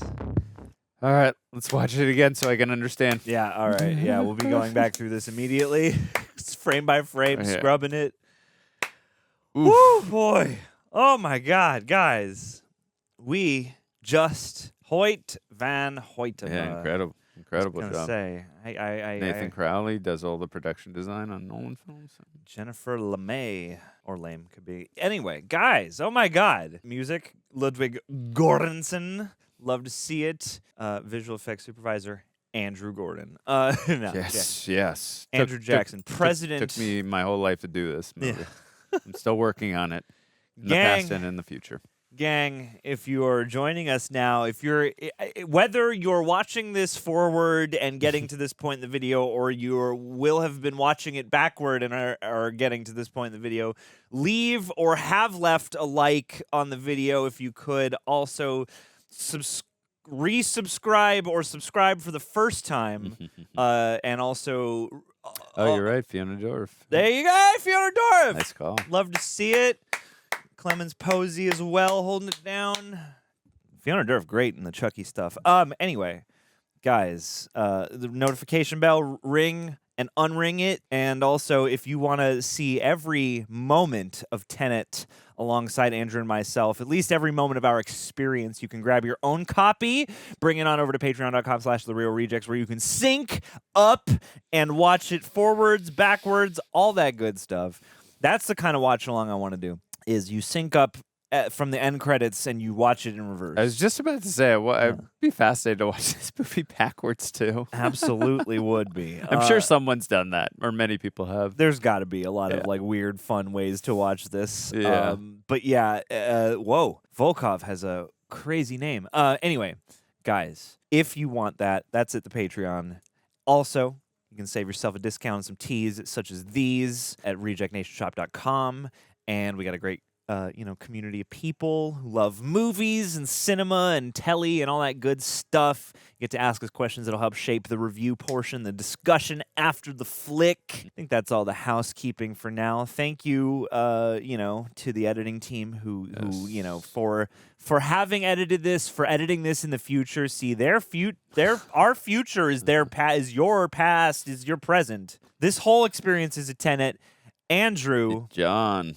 How are you feeling, and what are your thoughts? I mean, there's obviously points I did not understand, I was figuring that was going to happen, but I felt the film and I enjoyed it. I'm going to watch it a few more times so I can pick up on things, which I'm sure a lot of people had that experience, but it still had that Nolan effect for me in that it was big in scope. It had incredible characters. John David Washington, incredible performance. I love how calm, cool, and collective he was. And this is actually my first time watching him. I've never seen him before in anything before that. So yeah, he was incredible. Just a great presence in general. He's great in BlacKkKlansman. I'll have to check that out Spike Lee sometime. Jr. But and his chemistry with Robert Pattinson, all film, they were so good together. And Robert Pattinson as well. Mm-hmm. Fantastic performance. He's so suave, so charming, so much fun to watch in this film as well. Yeah. I know I mentioned it earlier. I said he reminded me of like James Bond. I could see him as a playboy Bruce Wayne in this as well. And Dude, that's a good call. Like he's way more charming and effortless, which is like the character that Bruce Wayne could be. Yeah. You kind of see like, oh yeah, I could see how if, this version of his Batman were to build like the public persona of Bruce. Yeah, which I could see doing in Batman Part 2. I know they didn't go that particular route in the first film, but that's neither here nor there. I enjoyed his performance. Elizabeth Debicki, is that her last name? Debicki, excuse me. I know I've only seen her in Guardians of the Galaxy Volumes 2 and 3 where she was in heavy makeup as Aisha. I know that's why I made that reference joke earlier where I said his name is Adam or whatever I said. But, she was one of the main emotional cores of this film and, builds a lot of stakes forward just with what's going on with Max. And I'm very curious. I mean, I have no idea if just because of, and I know I still am not processing and understanding everything. I'm wondering if like maybe Neil was Max this whole time. I don't know. Like that was running through my head. But either what the fuck? Yeah, either whoa. Either way, whether that's Never considered that. Whether that's true or not, like just the entirety of the stakes of what was happening, like I was feeling that throughout the film and just feeling her pain and what she was going through and having to live with Andrei and how he was threatening her all film and just the idea of her son and it was really an emotional thing that Nolan was building on with her character, and that's where I think the film is really was really strengthened. Was definitely on the emotional core, and I like I said earlier, I like that Nolan was very self-aware in this film. He knew that it was going to be a little bit of an uphill battle in terms of the film was going to be a little bit of a jarring experience when it comes to understanding everything, at least on first watch for most people. Yeah, but it's like if you thought Inception was a mind bender, which Inception has a reputation for being it is really cool and intricate, but it's not quite as like hard to understand as it presents itself. Whereas like this is more impenetrable, I think. Yeah. And there's times there's definitely times in that where I was a little bit confused, but it was a little easier to follow. But this one was definitely a little bit more complex than that one. But also too, I did like in this film that it just was relentless in its pacing. There's exposition, scene, exposition, scene, exposition, scene, and that's a unique type of thing that I think Nolan was doing throughout the film. So I did appreciate that. And I do like at its core, I really feel like the film was, hey, it's our responsibility to protect the future and the future that, and also with what shaped us in the past and protected us and that we have to protect. So I thought that was, I did like that message. It resonated with me. And also, too, really quick, and then I'll go to you. I thought Kenneth Branagh, he was really menacing performance. There were times where he was scary and threatening, but there were also times that scene, I'm really glad we got that last scene with him and his wife, where you really got to feel like what really drove him, and that emotional scene was just in terms of why he was doing what he was doing with time and everything, and but just seeing that softer side of him, I think it gave him. It was very intricate, but it was also to just seeing just how multifaceted he could be in his performance. I really liked he was a very fascinating villain in just what he was doing, his motivations. I like that was probably one of my favorite scenes was that scene with just he actually did in a twisted way loved and cared about his wife, but and just like how he felt like it was very sinful to bring a son into this world that was dying. Like there was just a lot of interesting things that was going on with his character. So I really enjoyed his performance. So, but how are you feeling on second time watch? Did you pick up more things this time around? Slightly. I mean, it helps. Like, this is a movie. It's strange. Like, I really watching this here now. I'm like, damn. I cannot wait for another opportunity to see this on an IMAX screen. Just because, it's interesting when you watch it at home. You have a greater opportunity to catch every detail, which a movie like this inspires you to want to do. It's been long enough since the first time that I didn't really have a lot of the intricacies. Like, a lot of this was surprising, like a lot of the details and developments, because it is such a dense movie. There is so much happening, and it does maintain, even when it chills out, it's freaking moving. Yeah. So, and it doesn't chill out a whole lot. So, like, this seems like a kind of fun cinematic, instance in which you can kind of get a fresh viewing, I would imagine, a bunch of times until you really, like, if you watch it like 5 times in a week or two, then you might really get it all down pat. But I feel like if you watch this and even let a year or two go by, like, it'll probably be a fresh viewing. And so this was really fun. And I think for me, one thing that came across, and I'm curious about your experience because, again, this movie has a reputation, and as we'll see in some of the questions from our royal rejects, this has been is a more of a divisive Nolan movie. And at the outset, I feel like this is one that causes people to come in sort of with their thinking cap on and with the sort of sense that, like, okay, I'm going to really have to lock in because this movie is going to be a head full. And so, like, I can see how this would be like kind of an overbearing experience if you're not willing to just kind of let go and have some fun with it, because, like, it is an odd movie. And I think it's cool that that's the case, because I know some people dog the whole, like, I'm the protagonist thing, and we got antagonists, and, like, some of these things that are broken down into what seem like very blunt story structural bricks and pieces. But even that feels like it's in conversation with, like, the reverse inverted, like, things going backward into their more primal forms and stuff like that. A satyr is a male nature spirit in Greek mythology,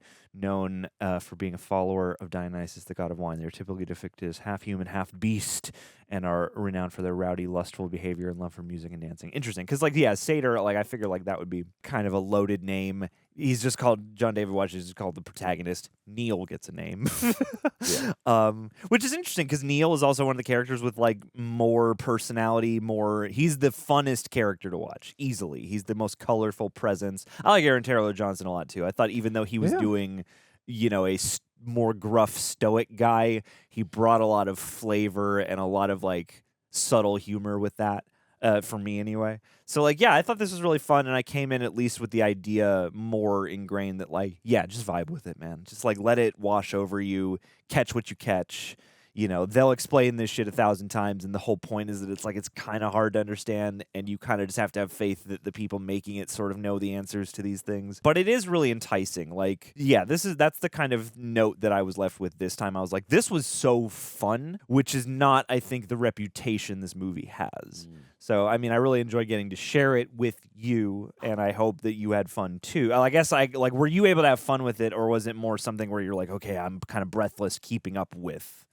It was a combination of both. I had fun watching the characters. I had fun trying to figure out what was going on. Well, that part wasn't the fun part, but it was fun, like, watching the visual effects. Yeah. It was that was incredible. It was, like I said, that was so cinematic. I mean, so incredible to watch. I can't imagine how much time this must have taken Christopher Nolan to come up with the concept and the idea. And I mean, time is always something that he is interested in exploring. I mean, when it comes to I was going to say Insomnia. He didn't do Insomnia. What was the film with Robin Williams and Al Pacino that he did? Was that?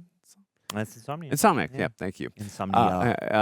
I was gonna say when it comes to this film, when it comes to just most of his films, they just time is something that he likes to play around with. So, but yeah, it was once I just started letting go. I'm like, I'm not going to be able to keep up with everything when it comes to the logic of the film. So I'm just feeling the film. I'm feeling the characters, and from that perspective, absolutely, I enjoyed it. I loved it, and I can't wait to pick up on more things. I was trying to also, if you noticed too, I did not even attempt to write anything down. I was trying to just feel it. Yeah, well, not only feel it, but I was trying to stay locked in with the dialogue and to just pick up the rules of the world and all that too. So I knew if I wrote something down, I was definitely gonna just completely miss out on whatever they were talking about.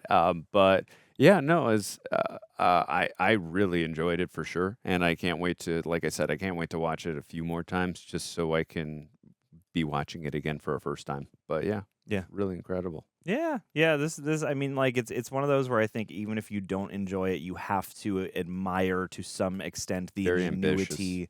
and the ambition. And I mean, even if you're not like, I could see why. And we'll get into questions and stuff. But like, this movie out of all the Nolan ones, I feel like, he's got a certain romanticism as a filmmaker, and this movie in some ways puts that behind the most barriers. I don't think this is, like, the first time I remember feeling like, man, this is it is like kind of a cold movie on the outset. It is like you're not getting very personal with many of the characters. You sort of know the most about the Sator and Elizabeth Debicki, relationship and that drama, and even that you're sort of observing from outside and at different angles. But yeah, I don't know. I thought the form of this just had such lovely conversation with like the things actually happening on screen. I think this movie has a lot of like crazy exposition to get across that it does with surprising.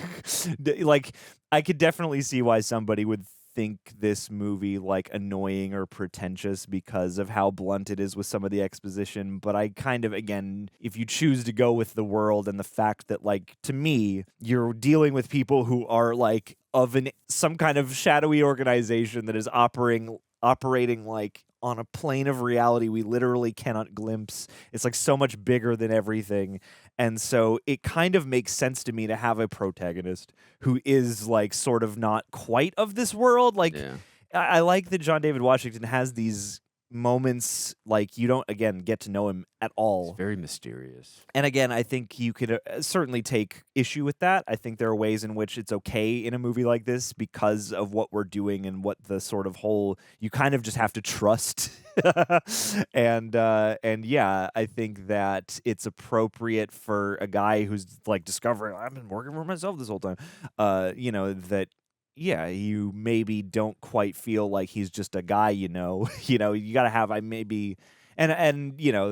get that there might be issues with that too. But yeah, there's like, I don't mind him not being a fully fleshed out, like, we're going to see his very human backstory. I'm like, I assume to be on this level, he must have spent most of his life doing training and operations and blah, blah, blah, blah, blah, that would get you to this point of elite, operative status. And, to me, that's not a guy who would just be like an average dude, So, like, it's kind of okay. And then you get a little bit of that personality back with a guy like Neil, who you do get a sense, like, by the end, I was like, I kind of like this friendship. Even though, again, this isn't Nolan's most heart-oriented movie in a foregrounded sense. Like, I really liked the bond that I grew with between Neil and the protagonist, and I'm like, damn, even though he's potentially probably going to go back to die, like, you have this, like, oh, man, but they're going to meet, or he's going to see him a bunch more times until they meet, in the future, and fun and fascinating. Yeah, but I think that first scene where he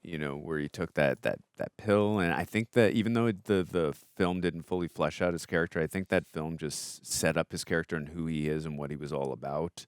Just I think that scene did a great job of just setting him up as a character. But yeah, it would have been nice to fully flesh. But I think with everything the film had to do with just exposition and just being bombastic and all of that, just and it was already 2.5 hours, so I think that's a lot to do to also flesh his character out. So I understand why it didn't, but Yeah. I still fully agree with you. Yeah, and it's like the movie moves like it's 2.5, but It's it does still frenetic. Yeah, and I wasn't feeling the time too heavy, Yeah. and I mean it looks beautiful, the IMAX, and I thought the way they handled, I mean, there's a lot to do with like, oh yeah, like I know they had to fix some of this for the Odyssey. You know, the IMAX cameras are loud, so like a lot of times you'll see like, oh, we're cutting into like a dialogue heavy scene, so we'll be back in 35. But I liked seeing how like a lot of times you would have 35 when you're indoors or when you're, especially like, you know, when he's getting onto the boat and stuff and you're like cutting inside and it's like 35 because she's sort of trapped in here and it's interior, it's more contained, and then we're outside and it's sort of like we're seeing the world more fully. Just like really fun applications of, you know, the photography. The music is like almost a melodic. It's not super melodic anyway. It has notes, but it's mostly just like synth percussions almost, which is really just cool, and it gives it this sort of swirling, otherworldly, futuristic vibe. Like it's a really well crafted movie, I think, regardless of like how you feel about the experience of watching it. Yeah, no, the movie, the music is definitely a pulse in the film. I mean, it felt very Hans Zimmer-esque at first, and then I felt very. It had Ludwig's, however you pronounce. I'm so sorry. It had his just his pulse all over it and his stamp all over it. It really just elevated the film. Had that momentum, and I really adored the score. Yeah, there were times where it was going a little bit over the dialogue, but I didn't mind it at all, just because it was so engraved into the soul of the film. So I really enjoyed it so much, dude. Such a I mean, there were times where we were just beating to it. It was just such a good score. I would love to just listen to the score, like go to an opera that doesn't get hopefully hijacked or something like that, or hit with gas or something like that. But and just listen to his score. It was incredible. Mm-hmm. So I'm glad that him and Nolan have built such a bond and relationship. I think that. From my understanding, he and Nolan worked on this film because Hans Zimmer was tied up with Dune. But I'm glad that they now have a rapport and they work together. So they have a really, really good working relationship. I love them working together now. Here, yeah. Yeah, I feel like he might have even been like a protege of Zimmer at one point, but I could see that for sure. Yeah, really natural takeover, and I mean, really distinct score still. So like, nice job. Let's hop into a few questions to continue our convo and sort of previewing these, and they seem to speak to some of the stuff that we've been talking about. We'll start with Captain Fernandez regarding the whole temporal inversion concept of the film. Nolan has basically said, don't try to understand it, feel it. That being said, did you guys understand the inversion mechanics by the end of the film? And if so, when did it click for you? Did I understand the inversion mechanics? I didn't fully understand everything. Like I said, it probably, you see on my reaction, I was like, but I did feel everything. Like I said, the characters, they resonated with me emotionally. I was really locked in, and I was feeling the film. And I knew coming into this, as I've mentioned several times, that this was an extremely complex film, and I wasn't probably going to understand it the first few times I'm watching it, especially the first time, which is fine. I don't need to fully understand something to enjoy it. And it's the visuals, the characters, the action sequences, from all those perspectives, I really enjoyed this film. I can't wait to watch it and pick up on things. That's one of my favorite things to do, is rewatch a film and pick up on nuances and different things that I didn't pick up on the first time, the second time, the third time. Yeah. And Christopher Nolan has a knack for those things. I love rewatching Nolan films. Like, oh, I didn't notice that the first time and the second time.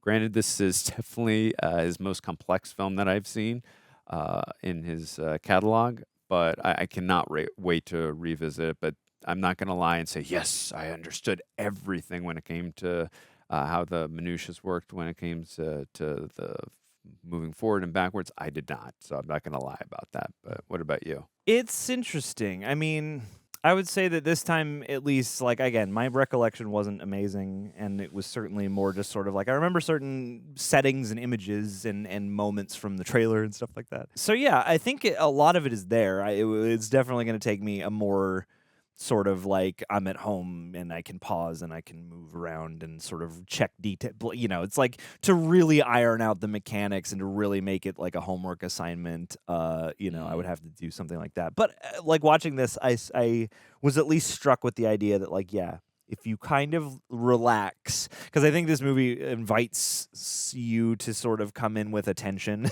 about like, okay, I gotta lock in. But if you have fun with it, and you can have fun with the filmmaking and all the stuff around it, yeah, I think they do. Here, let's look up the word entropy, a measure of disorder, randomness, or energy dispersal within a system. So yeah, it's like they're sending the sort of chaos of time in the opposite direction. They're like shock waving it back or something. Yeah, it's like, I don't know if there's a moment where it ever like 100% clicks. I'm trying to think of a point in the movie where I would have been more confident, but this was certainly a more confident viewing for me. I was like, okay, I could see the first time you watch it, it's sort of dizzying, and I feel like the first time I watched it, I did not have the benefit of like headphones, subtitles, and things like that. So, you know, here being able to observe that and having at least the sort of background, yeah, I would say like it definitely is kind of a fun middle point that you reach where you're like, yeah, I'm gonna have more fun with this. I'm gonna let it wash over me. I'm not gonna try too hard. But I think a lot of it is there, and the movie makes a fun. It's fun because there's so much happening, and then multiple scenes start to have two timelines and stuff, and there will be all sorts of little suggestions. It's like it'll teach you, I think, every time kind of what to look for. Yes. And, Yes. you know, if you know enough about cinema language, you know, they can pan over to something and hold on it to suggest its importance. But, you know, it's like watching a movie like this, you're like, okay, well, they did a scene where they showed these cracks in the glass and then they inverted the bullets on the cracks. And so you go, oh, shit, I'm questioning a whole bunch of cracks. I didn't actually think about it quite in the moment. But yeah, when the bullet hole on his arm starts to kick in, and it's good at selling stuff to be like, oh, maybe this rearview mirror is just messed up, or maybe his arm, he's been in so many physical situations, maybe just something normal is going wrong. But no, it's like the weird reverse flow of time is like anticipating, like, yeah, I'm getting off road of your question. I think it definitely works, I would say, to go with the whole, like, don't try too hard to understand, just feel it. I do think that, like, it has that juju where you're like, I get the sense that they know and they did, like, a lot of work to, I think, like, the vibes thing is like an uncanny valley test. It's sort of like, if it's good enough, you can vibe with it and still it's fun and you can get more stuff out of it and yada yada, and all the, you know, minor nitty-gritty details aren't the most important part. And I think that, like, yeah, if it wasn't working and they didn't know, if this didn't feel like clockwork and it didn't feel like they spent so much time really beating out how this could work, you know, I don't know if that vibeability would exist still, you know what I mean? And maybe I'm wrong, but yeah, I feel like, especially as the movie reaches into the second half and you start to see like these palindrome moments tie back around, like there's one set of impressive, you know, moments to be had in like the immediacy of something, you know, when they immediately, you know, see the guy come out of the turnstile and they have that fight where one of them's forward and the other's reversed. And like, that's already kind of a cool immediate primer for like the weird timey-wimey nature of the movie. But then later on, the movie itself does this palindrome stuff where it comes back to that and we find out why he was there, and it's part of the story, and this timeline is like weaving around in on itself. Yeah, it's like all that stuff felt like they figured it out convincingly, and then with what I was able to catch in the dialogue, in the things suggested in the imagery, really being able to sit here and examine. Yeah, I'm trying to think of like when the click moment would have happened, and that's kind of really hard to say, honestly, because there are still questions that I would have. There are still things about it where I'm like, wait a minute though, I need to go back and revisit this thing or that thing. And I think that they do nicely to like check in with the idea throughout the movie that like you need to start looking at time differently. You need to start looking at like what it means to tie these loose ends up and what it means to trust and believe and yada, yada, yada. So it's weird. It's like, I don't know if I can even fully claim that the click has happened, you know? Yeah, for sure. But it's clicked more this time than the last time.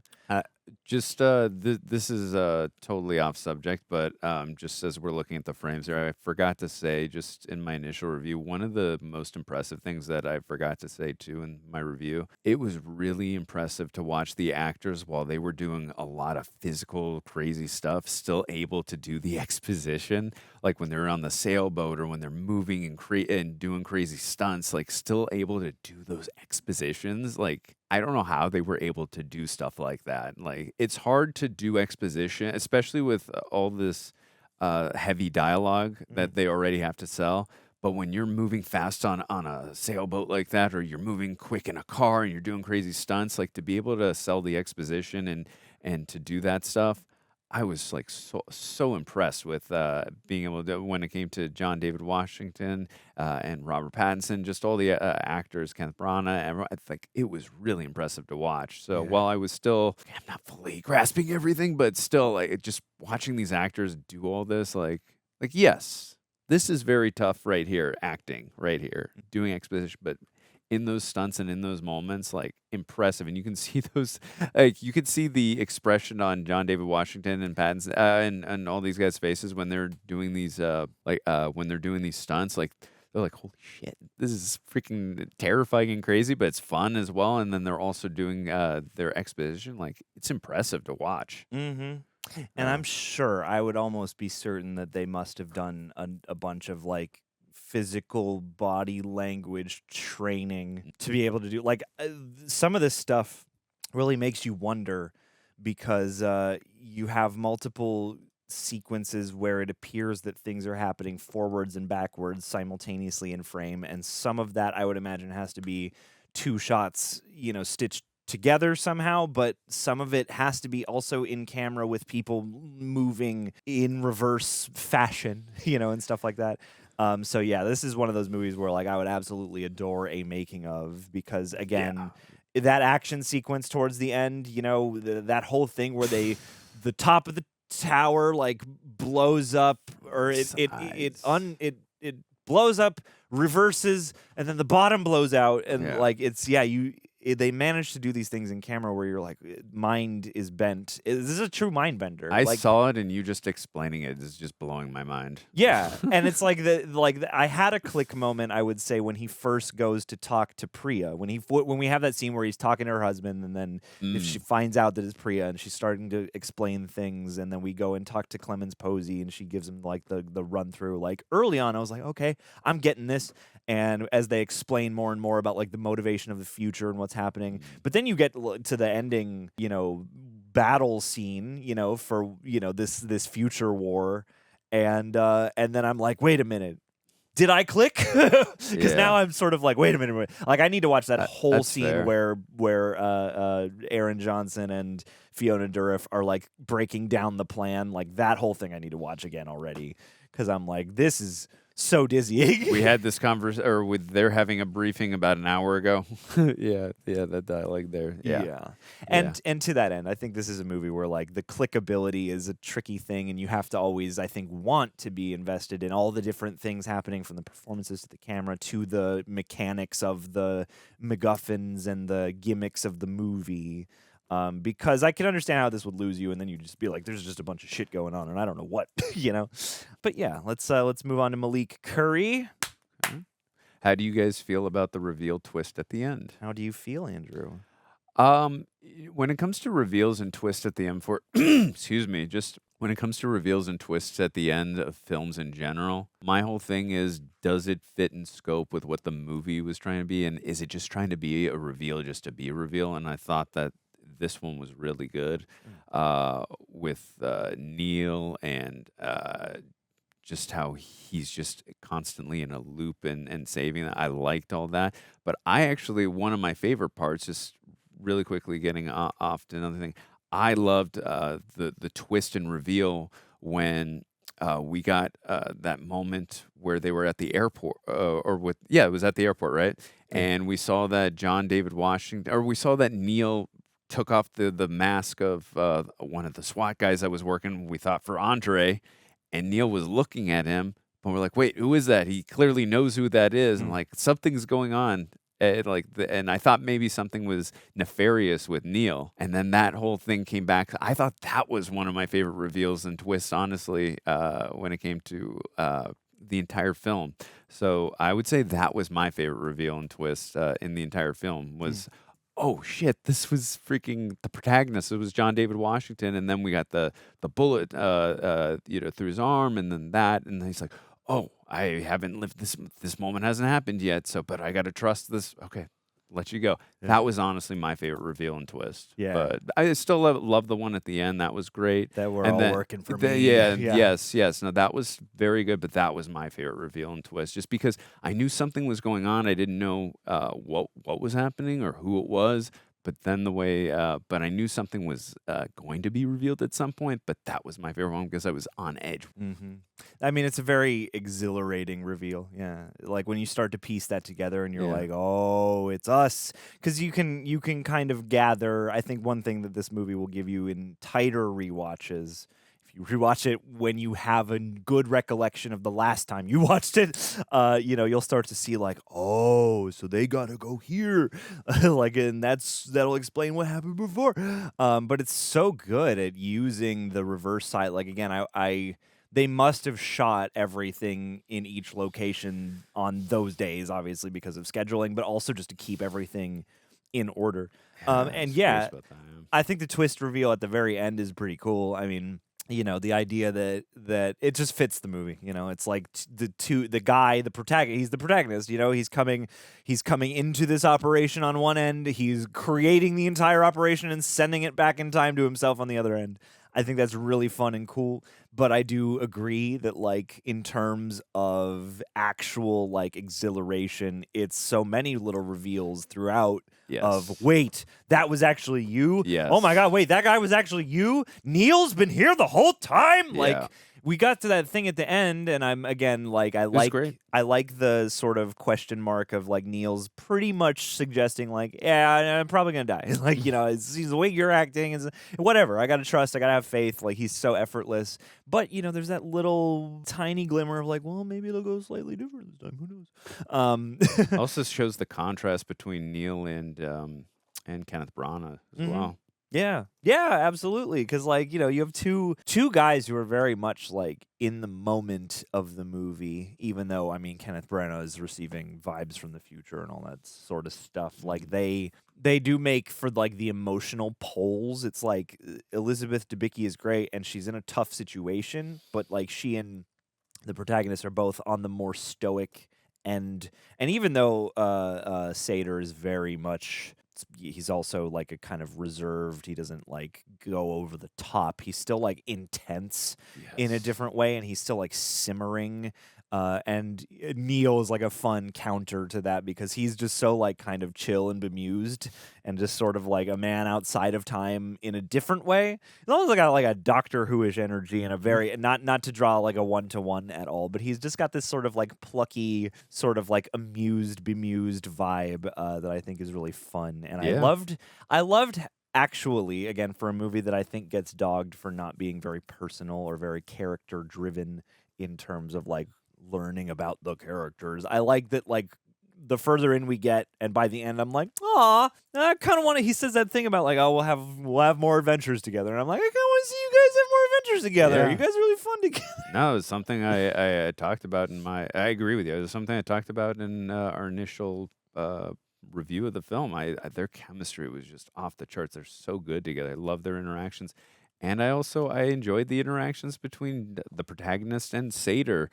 Just seeing how calm, cool, and collected he was just in crazy situations when he knew that he could literally kill him at any point, and he just knew what to say and how to interact with him. It was just it was fun to watch when the stakes were so high. Yeah, 100%. Like, this is a great Bond movie. This is a great sci-fi, crazy. Like, this movie had a lot of different vibes in it that are just, so fun. Yeah, and it's so well on theme. Yeah, it had espionage, time travel. I mean, there's so many sci-fi. It's just so many different things, and Nolan's like hitting all these beats at once. and the frenetic pacing, just so much stuff at once. Like it was impressive to watch, dude. Yeah, and just I do to cap out this question, I do appreciate the twist at the end. I think that's very fun, and I like him. We're both working for me. I'm this sort of agent in the future, and I just kind of have to trust my forward motion that it'll end up where I ended up. It's fascinating, and all that. Yeah, oh, so much. Honestly, you could go on about this movie forever. But Nathan Lewis. My high school senior photos were taken at a movie theater and were used as an ad for this movie when theaters were reopening after COVID. Cool. That being said, do you think the reception of this movie would be different if it were released today rather than back in 2020? Yes. Do you? Yeah, just because, we were in a different time for sure. Yeah. It was a very paranoid time for sure. I definitely think this movie would have made a lot more money because people would have been going to the movie theaters. But I also think too, just that idea of feeling the movie and not overthinking. But yeah, if it were released today, would it have been received differently? Like I said, I just think we were in a very paranoid time back then. So probably. But what about you? Yeah. Yes. Yeah, I think this movie was put into a tough position because this isn't the Nolan. They made this sort of like we're back. The movie theaters are back and the world's safe again, even though it was like really early on, and most people, even despite all the controversy surrounding that whole couple years interlude, a lot of people seem to agree, like, no, it's not the time. And so I think this movie suffered for just being hailed as like, oh, we're saving cinema, and then, put into this position where, not everybody was willing to drive 40 miles to go see it. So there's that. I think just the reception of the movie itself, the contents of the movie would have been better too. This just isn't the Nolan movie I would do that with. If it was if it was like a Batman, but even if it's like a Prestige or an Interstellar, like something with more heart, maybe. This one is like, it is his most puzzle boxy. It is his most out there, his most timey-wimey, his most obtuse, his most difficult to grasp at the outset, especially if you're at the movies. Even though, again, the presentation, the IMAX, the 70 millimeter is very gorgeous. Enveloping. And yeah, at the time, you probably didn't even have as many opportunities to screen it that way. So I feel like, yes, I think everything would have been better for this movie had it been released at a more amenable time for all of cinema and the exhibition thereof. Because it just sets this movie up for some degree of failure. And it also, it's like people are out there still thinking like, oh, Christopher Nolan, he's trying to bring this movie out like he's going to save cinema. And I'm like, he didn't want to do that either. So, yeah. And it's sad and upsetting too that this, we were talking a little bit about this before we were rolling, but it's sad and upsetting that this drove a wedge between him and Warner Brothers about releasing it at the exact same time on demand and, or rather on streaming, and also in cinema at the same time, which no one did not want to do. So understandably, I get it. It was probably not the wisest choice from Warner Brothers, and it sucks that that relationship, which really stood the testament of time, no longer there. I think now it's right with Universal he's working with, so it sucks that happened. But yeah, you make a very good point. I definitely think definitely probably would have been received a lot. Like I said, it was a different. It felt like a long time ago, COVID, but it was only six years ago. But it probably would have been received a lot differently too. Today than it would have been back then, for sure. Yeah, it's like these paranoias and the things this movie deals in were still things during that time, but I feel like they're not. This would be kind of this can be a dreary watch depending on how you're looking at it and what kind of things are grabbing you. And so I feel like this sets you up for a much drearier. This is one of the least approachable Nolan movies, I would say. And so, yeah, for like the time and place, I feel like this was maybe a bit too dreary, a little bit too obtuse. If you saved it for A, a time when the world was open, and B, like, I don't know what the world would have been like without COVID, but like nowadays, I feel like some of the ideas hit a little different, and there's the whole thing about the algorithm, and I feel like there would be a greater drive to like appreciate and congregate. Like, this could have been a cultural moment more so if they had released it at a better time or if they'd held on to it, because I think this movie does in some ways get dogged on. I see why it holds you at an arm's distance to a degree, but I feel like this one maybe does get some unfair shade in the Nolan filmog overall, and I don't think that helped at all. So, Raymond Terry.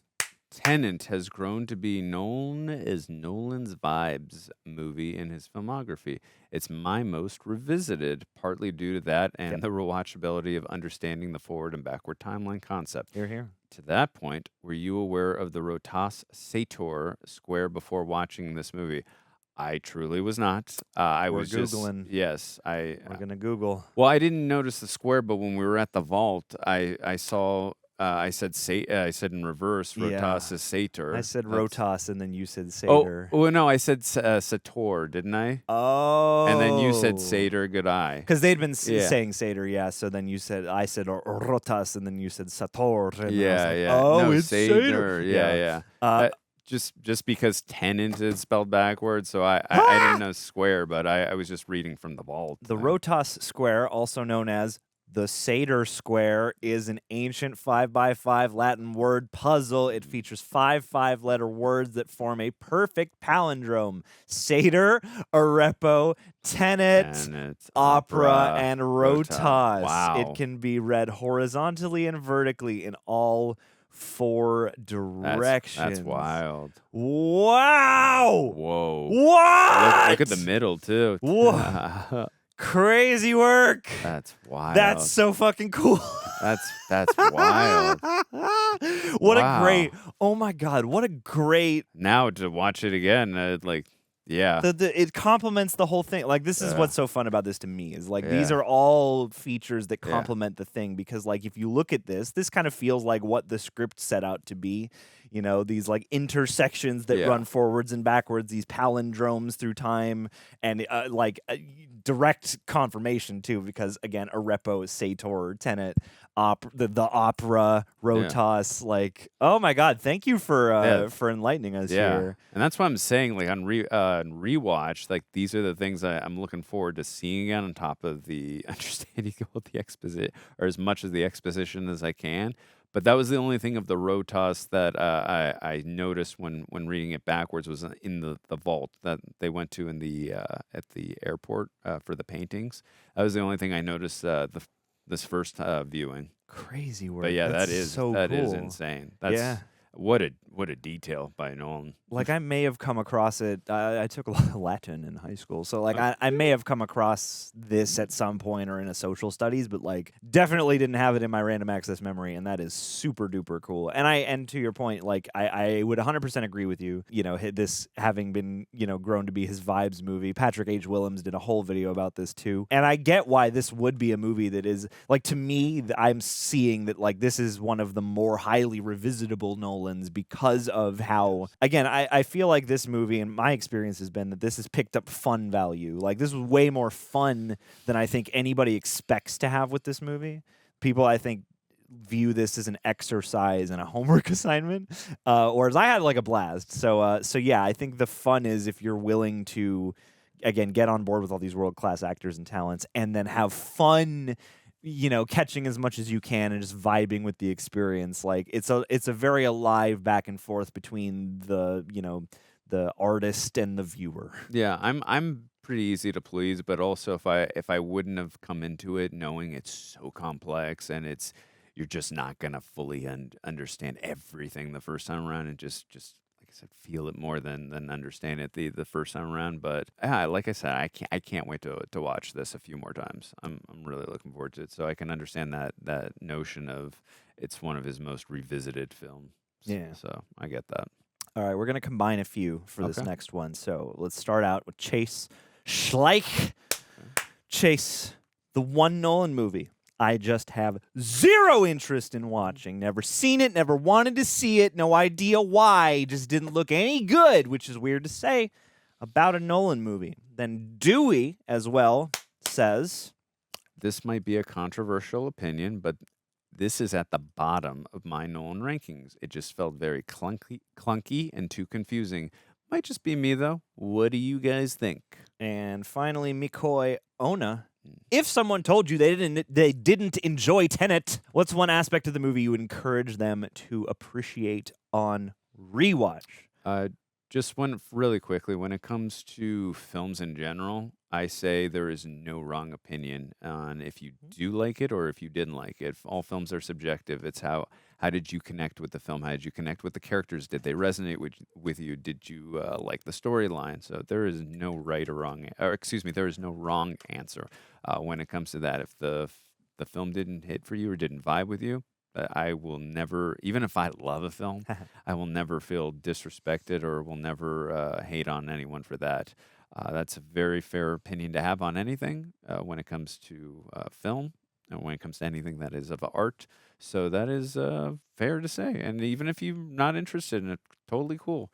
So yeah, that's totally fine to have that subjective opinion. I mean, there's movies that people love that I don't care for, and there's movies I love that other people don't care for, and that's what makes the movie world go around, right? So that's fine. And when it comes to something that I would say, something that what was the other part of what's one aspect of the movie you'd encourage them to appreciate on rewatch? Or Just first watch, even. What's up? Or first watch, even in Chase's case. I love what I was. I did just read that part of it from Nolan. Just do not, and I know I've said that part so many times already in this, is don't, you're not going to fully understand, but feel it. I think that is honestly the best advice, because once I stopped trying to understand everything and just went with the flow of resonating with the characters and not fully, understanding everything of how the world works and the storyline, I was able to just let go and really enjoy the action sequences, which were seriously mind blowing. Some of the best action I've ever, and some of the best visuals I've ever seen. And I'm not saying that for recency bias. I really genuinely mean that. It was incredible to watch. I can't even imagine how much dedication, hard work, and time that Nolan put into it. I'm going to watch a lot of behind the scenes when it comes to this. But yeah, I would say that would probably be my thing. I would say for a first time watch, and when it comes to a rewatch, I would say, especially for myself, just paying attention to the things in the background, like that thing I caught with the rotas or whatever. Mm-hmm. Just I can't wait to see stuff like that. I'm like, oh, there's that in the background. Oh, there's that. I love picking up little things like that. Now the one thing that we were told earlier about that puzzle piece, I can't wait to find little things like that and to look up stuff too as well. After I've watched it 4, 5, 6 times, just to see what I didn't pick up from. But what about you? I mean, yeah, I would encourage anybody who maybe saw it and didn't like it. I feel like actually a common, I remember the first viewing kind of feeling similarly in that I was impressive, great exercise, but also overwhelming and again kind of dreary, especially on a first watch potentially. And there's so much happening, it's a little confusing, and it's kind of hard to hear all the dialogue sometimes and their accents and yada yada yada. It's overwhelming. The second time, I would say, I'm trying to think of an aspect. I mean, I guess I would kind of encourage somebody to hone in on the sort of fun that can be had when you free yourself from caring too much about Agreed. collecting all the data. This is a really fun filmmaking endeavor, I feel like, and I feel like, from my experience at least, way more fun to revisit than I would have ever expected. I had a lot of fun trying to decode that. I think this is a movie that you have to want to meet halfway. You don't have to want to like it even. You just have to want to meet it halfway. So for somebody like Chase, I'm I would consider, even though you've had no interest in seeing it, giving it a shot and maybe doing it at home in a controlled environment where if you do feel the need to go back and look at certain details or pause, take a break, watch with the subtitles, that might be a really cool, if you if you're a cinephile to any degree, if you are interested in a Nolan just on the strength of that, it has a great ensemble. It has some truly breathtaking and I don't know what the ingenuitous action with a lot of ingenuity. So it's worth the ride just for the vibes alone. But I think, yeah, if you can really lock into like the fun of trying to, go along for this ride, and if you can let yourself get swept up in it, you kind of have to understand going in that you will just get swept up in the current at a certain point, Which I no did matter know. how far you've gone to collect all the details. So I don't know. I guess it's just the fun factor. Like I never would have expected the rewatch to be so fun, and I had a blast. And that's partly due to the filmmaking, but that's partly due to like if you have that initial viewing under your belt, you have the impression of what's going on, you have whatever vague stuff you collected the first time. And I think that creates the gateway to a way more fun and rewarding set of rewatches. Like, this is one of the more rewatchable movies I've ever seen, and it's like a bit of a barrier to entry that, again, not everybody's going to want to rewatch a movie they didn't love the first time.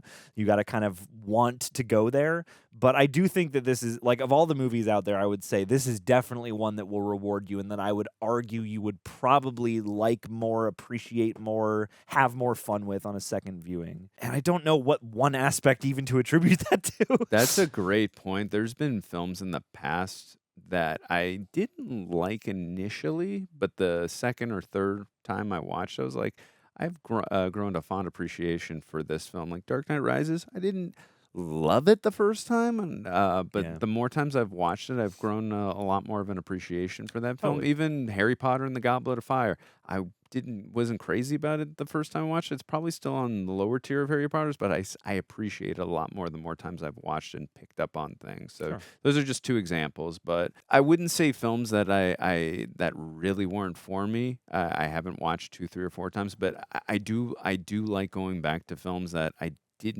wasn't crazy about the first time around, and then the second, third, or fourth time, I'm like, wow, it's crazy to see how, as I've changed as a person, as I've grown, my opinion on this film has also grown and changed as well. So it's fascinating to revisit films as we change as human beings. Mm-hmm. Yeah. I would say, one aspect of the movie I encourage someone to appreciate on a rewatch is that it's just way more fun and exciting than it would seem. I guess that's what I would say. And for somebody like Chase, to compel them to watch it a first time, I would just say that there's just so much quality work. Like, even if this looked meh or, you're just not vibed with it, I would say if you like Christopher Nolan or whatever, if you like cinema, something like this is actually worth a try because it's doing so much and so much work went into it, and not in a way work goes into everything, but like they achieve, even if you aren't enjoying like the story characterization, they achieve so much on screen here that is fascinating to behold and really well mapped out, at least in that, again, I get the sense that they had a map, even if you don't think the map translates fully into the final product. I think that the more, like, seeing this now, I'm like, I feel confident that the more I watch this movie, the more sense it would make, or the more just I would kind of intrinsically click with it. So I would say, yeah, like, even if you're not interested, I'd encourage you to give this one a go, especially in a lower stakes environment. And I would say, yeah, just like go in with that already in mind that, yeah, you don't need to stress yourself out about being too smart to, like, is the movie trying to be just outsmart me and I got to collect all these details? No. Just go in and be ready for your mind to be bent. I do like the idea, too, that you said, even if it's not on the first watch, you do it on the second watch because you already have the information of watching it in a controlled environment. You just pause a few times here and there and or even rewatch the scene just to collect that information again. Like, okay, that makes a little more. Just because, again, the pacing of this film is so relentless and frenetic, so I think that's a very wise idea on rewatch or even first time viewing as well. So I think that's not a bad idea. Yeah. Golly, I think this is the poster child for like tough first watch, yes, great rewatchability. Yeah, no, I've said it many times. I can't wait to rewatch this film. I even rewatch it tonight. Yeah. All right, Jaden Rhodes. This movie really worked for me. I always found this movie just a little too confusing. Like, it felt confusing for the sake of confusing, and it just doesn't really work for me. Gotcha. But I'd be lying if the moments in the movie that are reversed are amazing to watch, and I bet those scenes were a lot of fun to shoot. But I'm curious if y'all agree, and what's y'all's favorite and least favorite Nolan movie? I do agree. It was very good. It was definitely, I was confused at points. I'm not gonna lie. That's why I've mentioned several times that I'm going to rewatch it more times, just so I can understand things. I'm probably gonna watch some. I'll even watch some YouTube videos just and stuff like that, just to have a little more of a bearings, but and an understanding. But and just watching those scenes and how they did that, whether it came to the fight to fight choreography and the action sequences, I just mind-bending, mind-blowing what Nolan was able to achieve, and the stunt work just so incredible. So I do agree with you that there were definitely confusing moments. I'm not disagreeing with that. What's y'all's favorite and least favorite Nolan movie? Favorite, I know the easy choice is to always go with The Dark Knight. I think that is his best film. My personal favorite is Batman Begins. I'll always stick on that hill. It's just my favorite Batman film, personally. Yeah. Comes to least favorite. That's a tough rank, man. Yeah. That's a tough rank. I mean, trying to I gotta think see because Following still. I don't. I might have seen it a long time ago, but I don't really remember. I love The Prestige. really hard. Prestige was great. Yeah. Memento, phenomenal. And that movie deals in time as well. Inception deals in time. It's been a long time since I saw Dunkirk. I do remember liking it. Maybe it would Low-key, put that's that. toward I the don't. top for me. I don't love know. It's Dunkirk. hard. It's hard to put. When I say least favorite, I like them all. Insomnia. I love that movie. I love Memento. Like it's hard. An embarrassment of riches. Yeah, it really is. it's hard to put when I'd say least favorite. If I did pick Dunkirk, I still really like that movie. So it's hard to pick a least favorite. But I guess I would just say my least favorite good movie of Christopher Nolan's, I guess for right now, is Dunkirk. But I still really enjoyed it. What about you? Oh God, I don't know, man. I mean, my favorite might be Inception, especially just for that rush of being there and being like, whoa, like in Inception, it's interesting. You can kind of chart little like threads, I think, and to some degree in the Nolan filmog. It's like Dunkirk and Oppenheimer, historical, retellings. Tenet and Inception kind of lock together for me as these like weird sci-fi, timey-wimey James Bond things. Obviously, the Batman trilogy, Memento and Insomnia have these sort of twisted, tangible crime elements, and I feel like Following, I'm told, sort of has that as well, and then Interstellar, kind of in a league of its own. You could put it in with, an Inception or a Tenet if you wanted to, or even in a weird way, sort of like the Odyssey in terms of, I haven't seen the Odyssey yet, but in terms of like how epically vast-reaching, very different genres. Yeah, that's so tough, man. Favorite might be Interstellar. It's hard to argue with, Dark Knight or Batman Begins. I mean, I love The Prestige as well. That's a movie I'm due for a rewatch on. Great movie. Least favorite, I don't know. It might be Insomnia just because I have only seen it the once and I remember liking it. I might have been a little too young at the time to really kind of get it or to appreciate it. And that's his only remake, I think, of a it's like a Swedish movie or something like that. It's his only rework of something. But I remember that movie being great. So it's tough, and I would love to go back to it now because we've seen Nolan in a more full and scopic form. Whereas Insomnia is a movie that's very much contained to a very specific environment. But yeah, you're correct. I feel like it's really hard, and I feel like there's not really a worst one. There's just, kind of like the least well-rounded or the least successful. I like The Dark Knight Rises a lot. I might put that on the lower side just because it's a messier movie. Insomnia on the lower side because I have less association with it. I mean, I don't think I would actually rank Tenet very low, because I actually really enjoyed this. This was so fun, and I loved how alive, and I think it's fun to have to kind of work at it a little bit. It's like listening to a song that's in a wacky time signature, and you're like, I don't quite understand, but then when you get it, when you understand how that rhythm works, it's really satisfying. That's a good point. It's incredible to see all the rankings on his films. They're so high. Wow. And Interstellar is a movie where the first time I was really beautiful and really scopic, but I don't know about certain things. And like watching that movie, it's been a minute since I've seen it most recently, but I've seen it a couple times, and like that movie has appreciated in value for me. It's really hard to pick a the a emotional least favorite, beats. I remember that too when watching Interstellar. I did not fully understand everything, but the emotional beats really struck with me for sure. Yeah, I like that he aims with it. I mean, I get what you're saying here, and I feel like this is very much what a first-time watch of this movie kind of can feel like. I felt some of these things the first time, that it is confusing, and I could see why you're looking at this and sort of feeling like it's just kind of being confusing for confusing's sake, especially on the heels of something like an Inception, which got, a lot of praise for being intricate, but that is not quite as unattainably intricate as this. Like, this movie to me is going like, oh, you thought Inception was complicated. This is complicated. So, like, I get why those barriers would keep the movie from working. I, again, just, would say, like, the moments that you pointed out here, the beauty of watching them do the forward and reverse things and seeing the kind of fun of that is, I think, the key to ride if you go back in, that will then help you to get past the confusion. And it's still like a bit confusing, but watching this now, I was not sitting here going like, they're just trying to throw shit at us to make us confused. I felt like, no, this is confusing.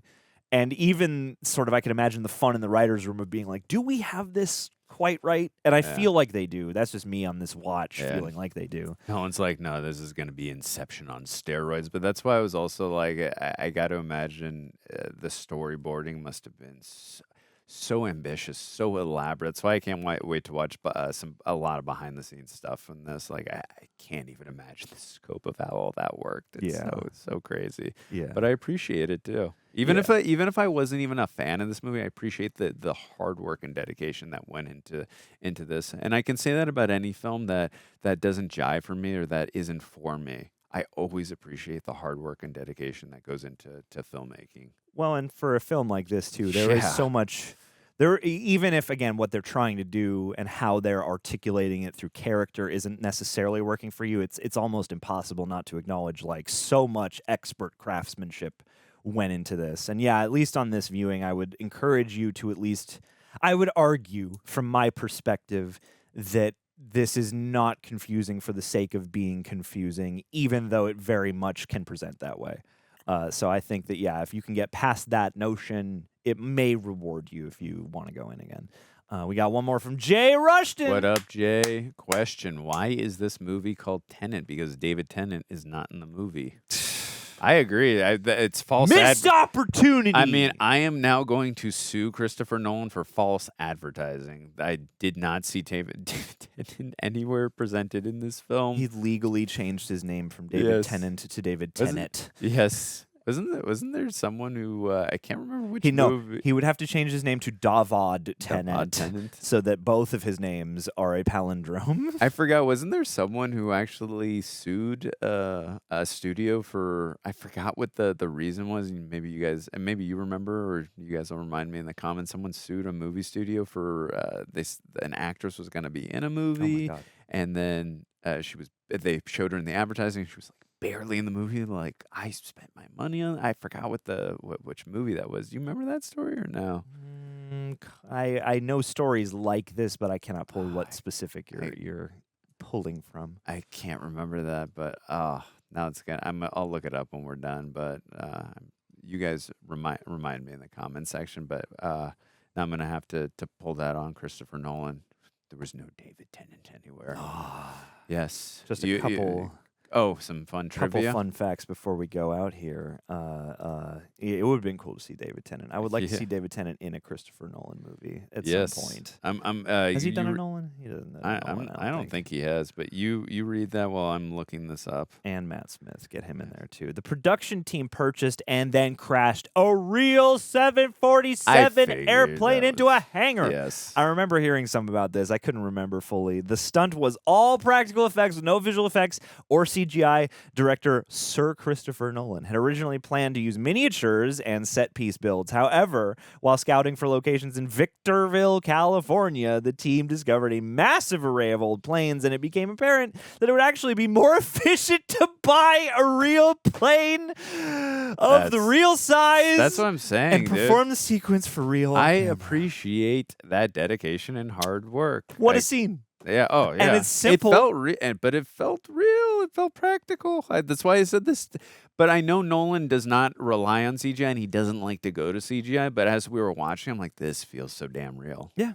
Yeah, and it's a situation where you're like, hey, what's the right effect for this? What's the right effect? And hey, we happen to luck out on the fact that this was the most cost-efficient way to do it. Let's just drive this plane into this hangar, and it looks really cool, and it's like it's literally a grounded thing compared to like the Dark Knight Rises mid-aerial freaking thing, which is so elaborate and also breathtaking in its own way. But yeah, like the plane thing was great, and yeah, such a cool tangible stunt, and like the way it's like whizzing, like racking up those cars and stuff like that. Yeah. Also, apparently, in addition to performing stunts backwards, the main cast actually learned how to speak in reverse for their roles. Sir Kenneth Branagh not only learned how to speak backwards, but also had to do it with his character's Russian accent. That's wild. I wonder if they teach courses on how to learn reverse. But just really quickly, I did look. It said a movie fan sued Universal Pictures for false advertising over the 2019 film Yesterday because actress Ana de Armas appeared in promotional trailer, but was completely cut. Which Hamish Patel in this movie,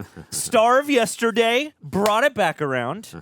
He's their buddy with who's like waiting for her on the boat. Yes. Just waiting to fire that flare. He's I think in the Odyssey as well too.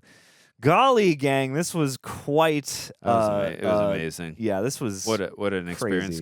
Like I said, I can't wait to rewatch it and just to get a full more understanding and grasp of just everything from the story perspective. But love the characters, the action, the stunt work. Christopher Nolan. I like the characters this time too. I liked everybody more. I got more association with a lot of characters this time. Yeah. So, hell yeah, guys. Leave us your thoughts on Tenet. Where does this rank in your Christopher Nolan filmography assessment? What are your favorite moments? What works for you? What doesn't work so much? How many times have you watched it? And how rewarding was each rewatch? Anyway, appreciate you joining us. And we'll see you back at the beginning. We're going to go start the thing over. These are the blue lights. We've actually been going backwards this whole time. Now I'm going to turn the lights red, and we're going to go forwards, but backwards through the movie in reverse. We'll see you next time later. Bye. Peace. Later, guys.